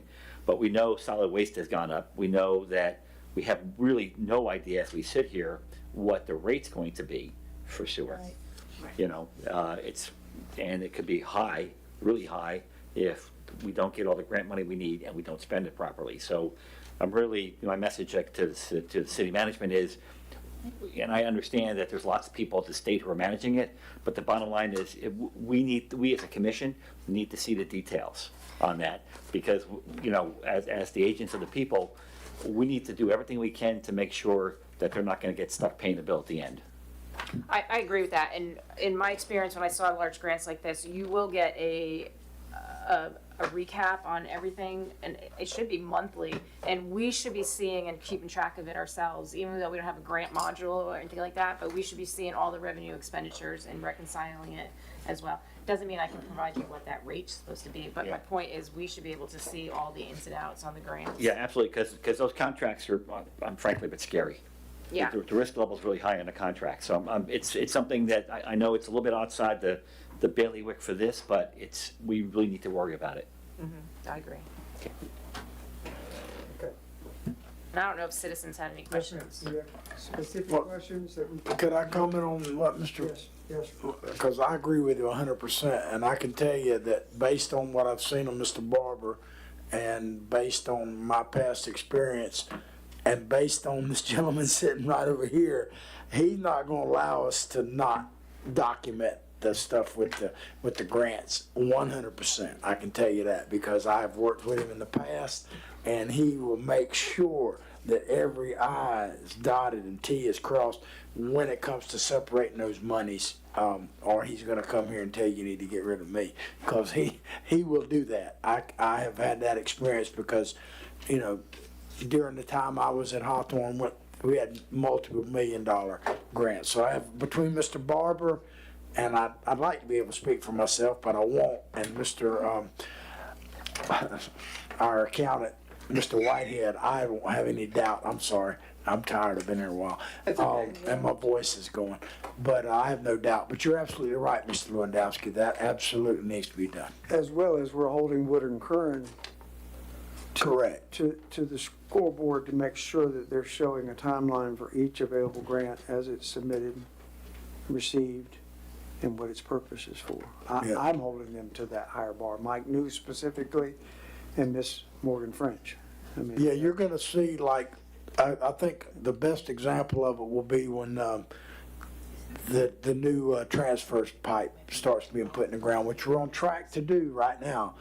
There's been some changes in it that we'll have to bring up to you at another meeting, but it's all those parties together. I think you'll be well pleased with how it's tracked. And if not, then you need to say something, because Ms. Costello? I want to thank Karen for all her hard work. I mean, she works diligently on all this stuff. So thank you very much. I'm sorry, Commissioner Fiore. I think we're taking too much salaries, in my opinion, out of the enterprise fund. We used to, last year when Dallas was here helping us, there was only 2 employees taken out of that, and he said that was too much. I just, and when I look at this, I'm just like, wow, yeah. It just doesn't, for the workload on everybody, I just don't see where 3/4 or almost 3/4 of the workload comes from the water. Also, I was going to say about the uniforms. We are a small city, and to spend over $4,000 in uniforms, I think we need to go back ordering the bright T-shirts with the city logo, with the city of Archer, or even the vest, because I know those gray shirts, they're not very noticeable. And as far as safety goes, the bright colored T-shirts are much better. I had a whole list of individual things, but I didn't want to interrupt the going forward. I'll go through them with you, for sure. Okay, yeah, because there's a couple questions that I still have. Okay, and then as far as you're concerned about the salary too large in enterprise, I already have to move some over to the general fund because my deficit grew. So you're gonna see that go down Okay. already. Good. All right, thank you. I mean, I disagree with the percentage not being charged there, but I only can do where the money is, so And it will be maybe moved. you can explain more how all the percentages get that many percentages over to our water fund? Karen just made a wild guess Okay, based on that's good history. enough. And Yeah, that was, I mean, that's all you can go on. yeah, I know we have Public Works. I know there's stuff that has Yeah. to be done enterprise-wise, and yeah, And you can Okay. ask, we can Okay, but you're gonna see it go down. poll the public Okay. works Yeah, staff And then you themselves. What a contact me and I'll concept. go through the Ask them individual what percentage. Okay. Yeah, All we right. have a Thank you so liaison for much. Public Thank Works you. now, so. Huh? I said not officially yet. No, but, yes, sir, Mr. Arnold. Hold on. thank you. All right, good evening. I wanted to just listen to everything. Looks like this is a good start, okay? a lot of it doesn't make sense. And I think part of it doesn't make sense is because you don't have real information on your projected, on where you are.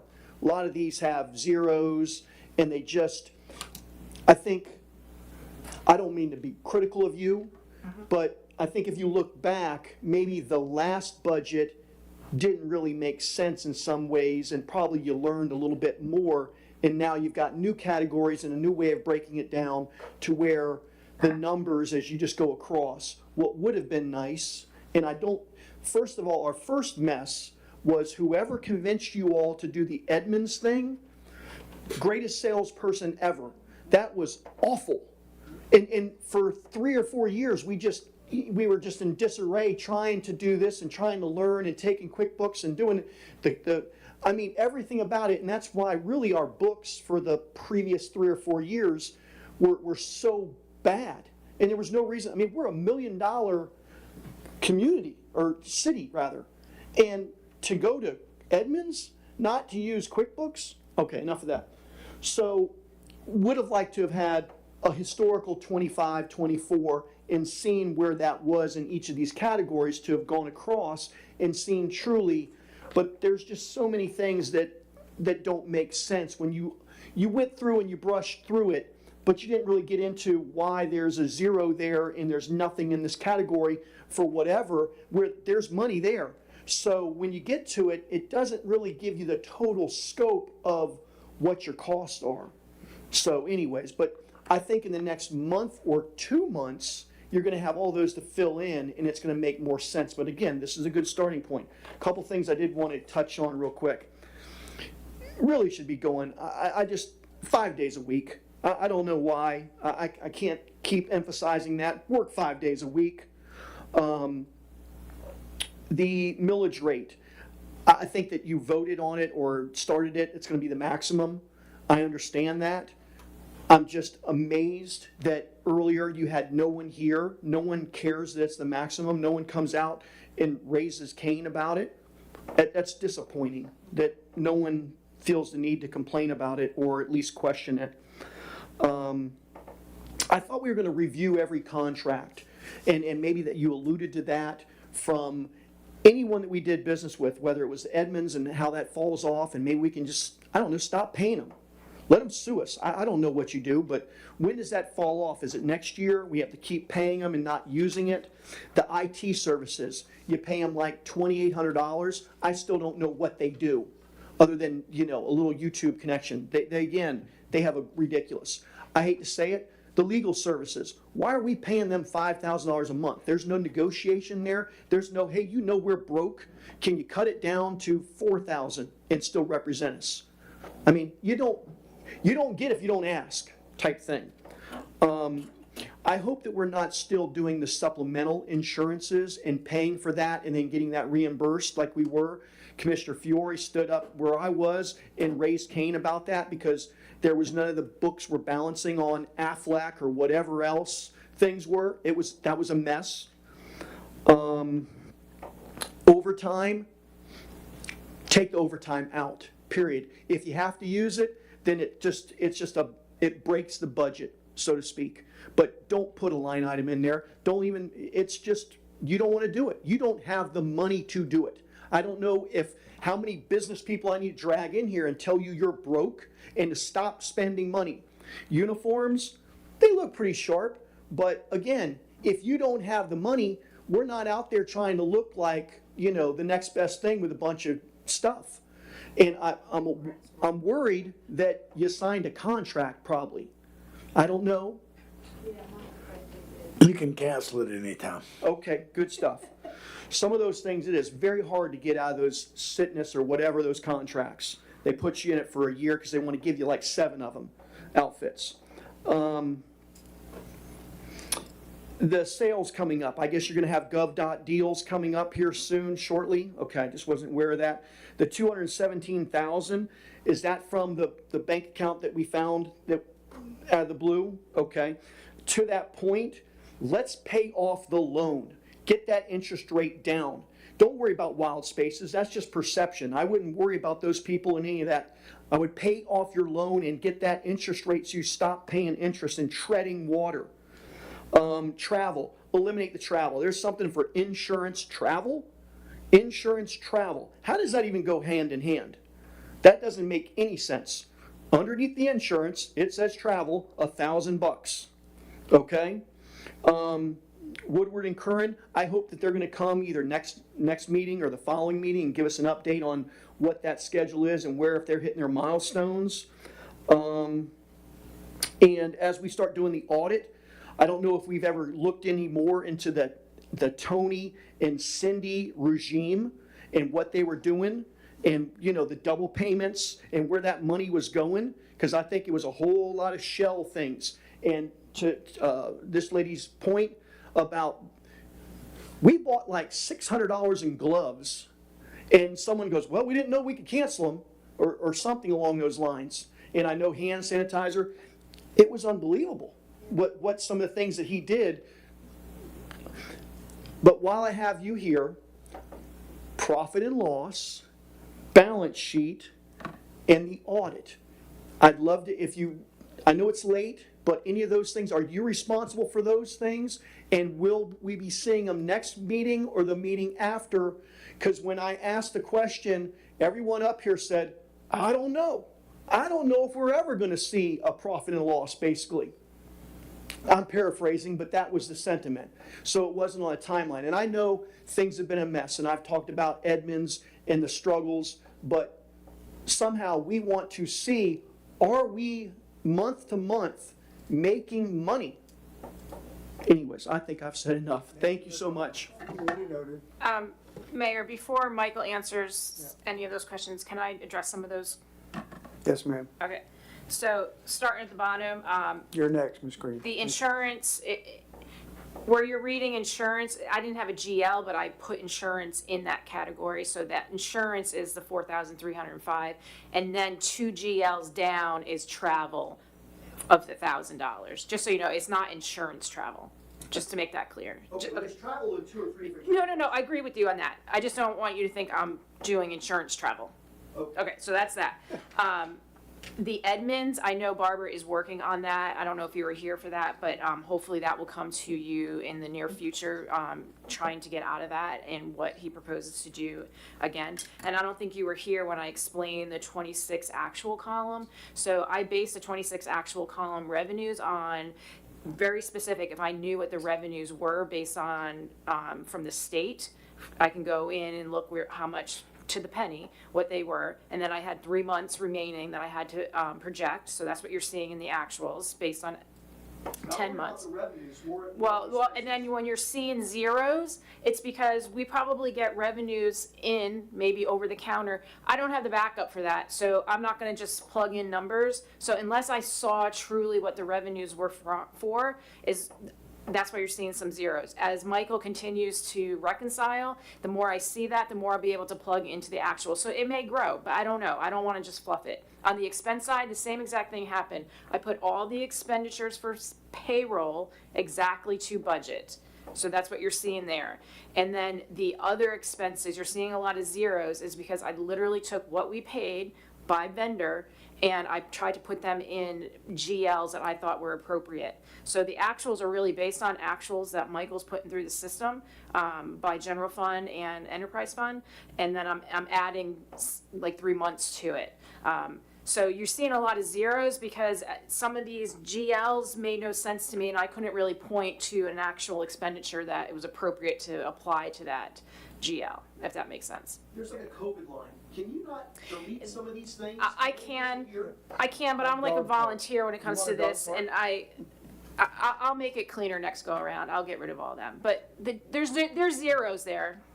You know, dog part, there's no budget, there's no actuals. I will get rid of them to make it cleaner. But I just want to address, Look at that yeah. and find that every time. So we don't have that. Thank you. Okay, so the question on, I'm sorry, I was gonna finish up my statement with him. So, me and Mr. Barber talked about everything that's been going on. So one of the problems is that half the work was put in, half the work was not. In fact, the last reconciliation that we got was 10/2024. So I'm putting these numbers in, but my problem is when I put the numbers in, I can do that, that looks great, but what's going on is I don't have the actual invoices. So I'm sending staff to go back to get the actual invoices. He doesn't know what's coming his way, because I got over 200 invoices that need to be adjusted. Most of them are from 2025. I'm trying to get the budget, because that's what Mr. Barber wants, is to get the, sorry, not the budget, the profit and loss together. Unfortunately, to get a balance sheet, I've got to figure out what the heck happened the year before. But as soon as I can get it done, I want the audit at the same time. I'm trying to get the audit in their hands, I'm hoping, by the end of September. To that point, though, a balance sheet would show all your bank statements or your bank accounts, and Right. what kind of money is in there. Just so we see. Correct. That there's But again, 100,000 or there's 20,000 in every bank account type thing. Is that correct? yes. But it would also have bad numbers in there, because the same thing I'm saying is that they were doing, and I've already talked to Mr. Barber about that they're doing auto pays, okay? Which is a problem with me, because I don't have any invoice that goes along with it to prove what we paid. It automatically happens before somebody can see what the number is going out the door. I've suggested that we get rid of auto pays altogether. Cancel that. They're just. I realize, but it's like, I'm giving a lot of stuff to Mr. Barber to fix on this level, and I'm doing as best as I can on my level. I got a staff member who I'm training to be doing all your stuff, that I'll be watching what he's doing and stuff like that, because it's also a less cost to have him do it than have me do it. So I'm working on all this. Yes, I'd like to get a profit and loss first for you, then I'd like to get the balance sheet and the audit going at the same time and be back on track. As well as the discovery of a box of deposits made to the bank, but not entered in the system, which is a good egg to have, but a whole box for 2025. No, but when it's entered and the revenue is adjusted accordingly, will be apples to apples, or at least. Justin in charge of that, or what was his name? No, Justin didn't enter it into the system. Yeah. He made the deposits and took it and then reimbursed us, yeah. You got it. Thank you, Mr. Whitehead, for, work in process, okay? I think it's. And I know you're tired of hearing that, but the trains left the station. All right, thank you. Appreciate the input. Yes, ma'am, Ms. Green. I You're just up. want to say thank you, Commissioner Fiore. That was a fantastic presentation. And it's been a long, long time since we had this type presentation. And I hear all these comments, and that's why you'll bring it back for another workshop, and I think it'll just be perfect. And it has disturbed me these couple of years, because I'm a treasurer of several organizations, well, two, and I know how important it is to see the big picture and to keep an accurate record. And the fact that accurate records were not kept, and we're still using the same systems that we have been using all this time, I think that we could do better on that, because it's unacceptable to me to hear our last reconciliation was in October of '24. And we've heard that for some time. And I think I've said this before, you could take a yellow pad and a pencil and reconcile some bank statements. Thank you. I think we're getting there, maybe. Thank you. I'm sorry if I said I was talking about QuickBooks. I actually am doing what you talked about. We're taking it from the first of this year, I am doing, and giving him a reconciliation. Do more than one a month. Yeah, but I gotta get all the information in to make it all work. Thank you. All right, in the sake of time, we have to schedule the next budget workshop. Thank you. That was our agenda item. So did we Do we have a date? find out from legal when the school board is doing theirs?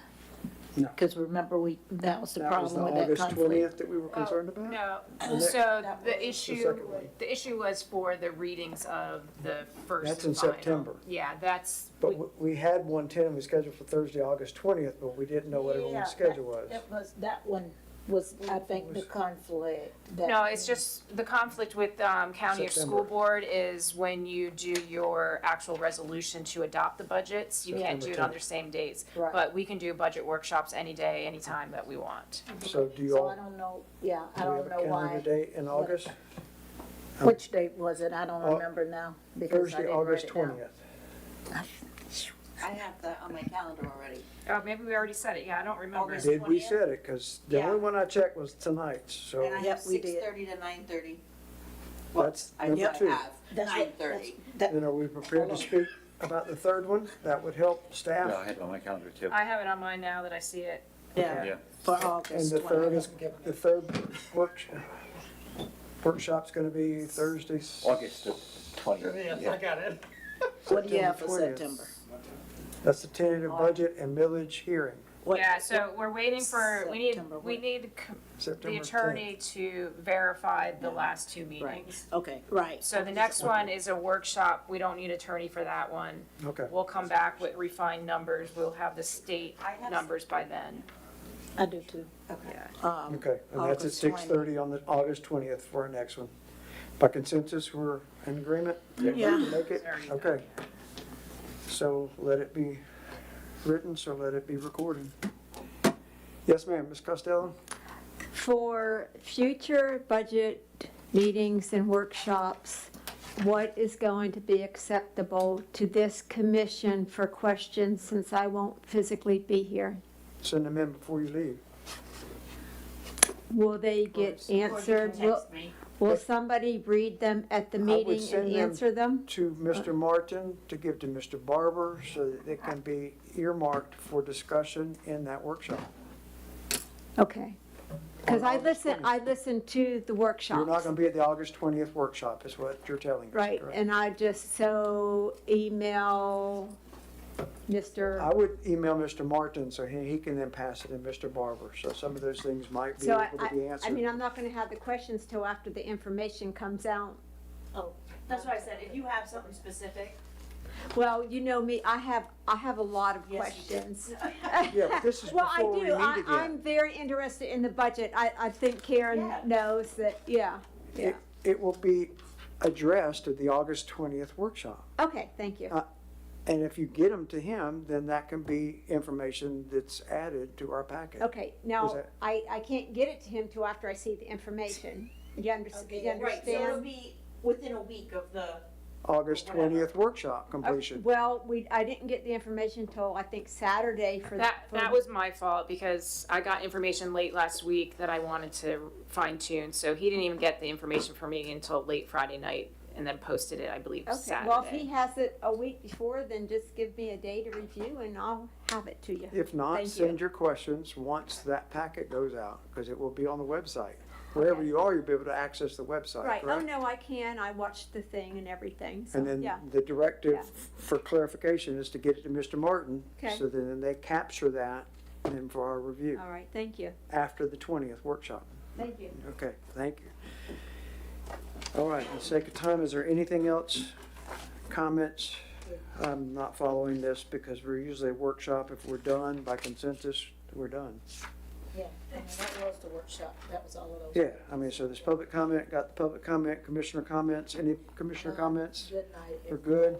Mayor's Yeah, comments? I'll make the adjustments what I heard and And bring pray it that back we for our balance. review on the 20th and Yeah. earmark what we talked about. I mean, that would be the only thing helpful for me is just highlight any of those things that are getting changed, if that's possible.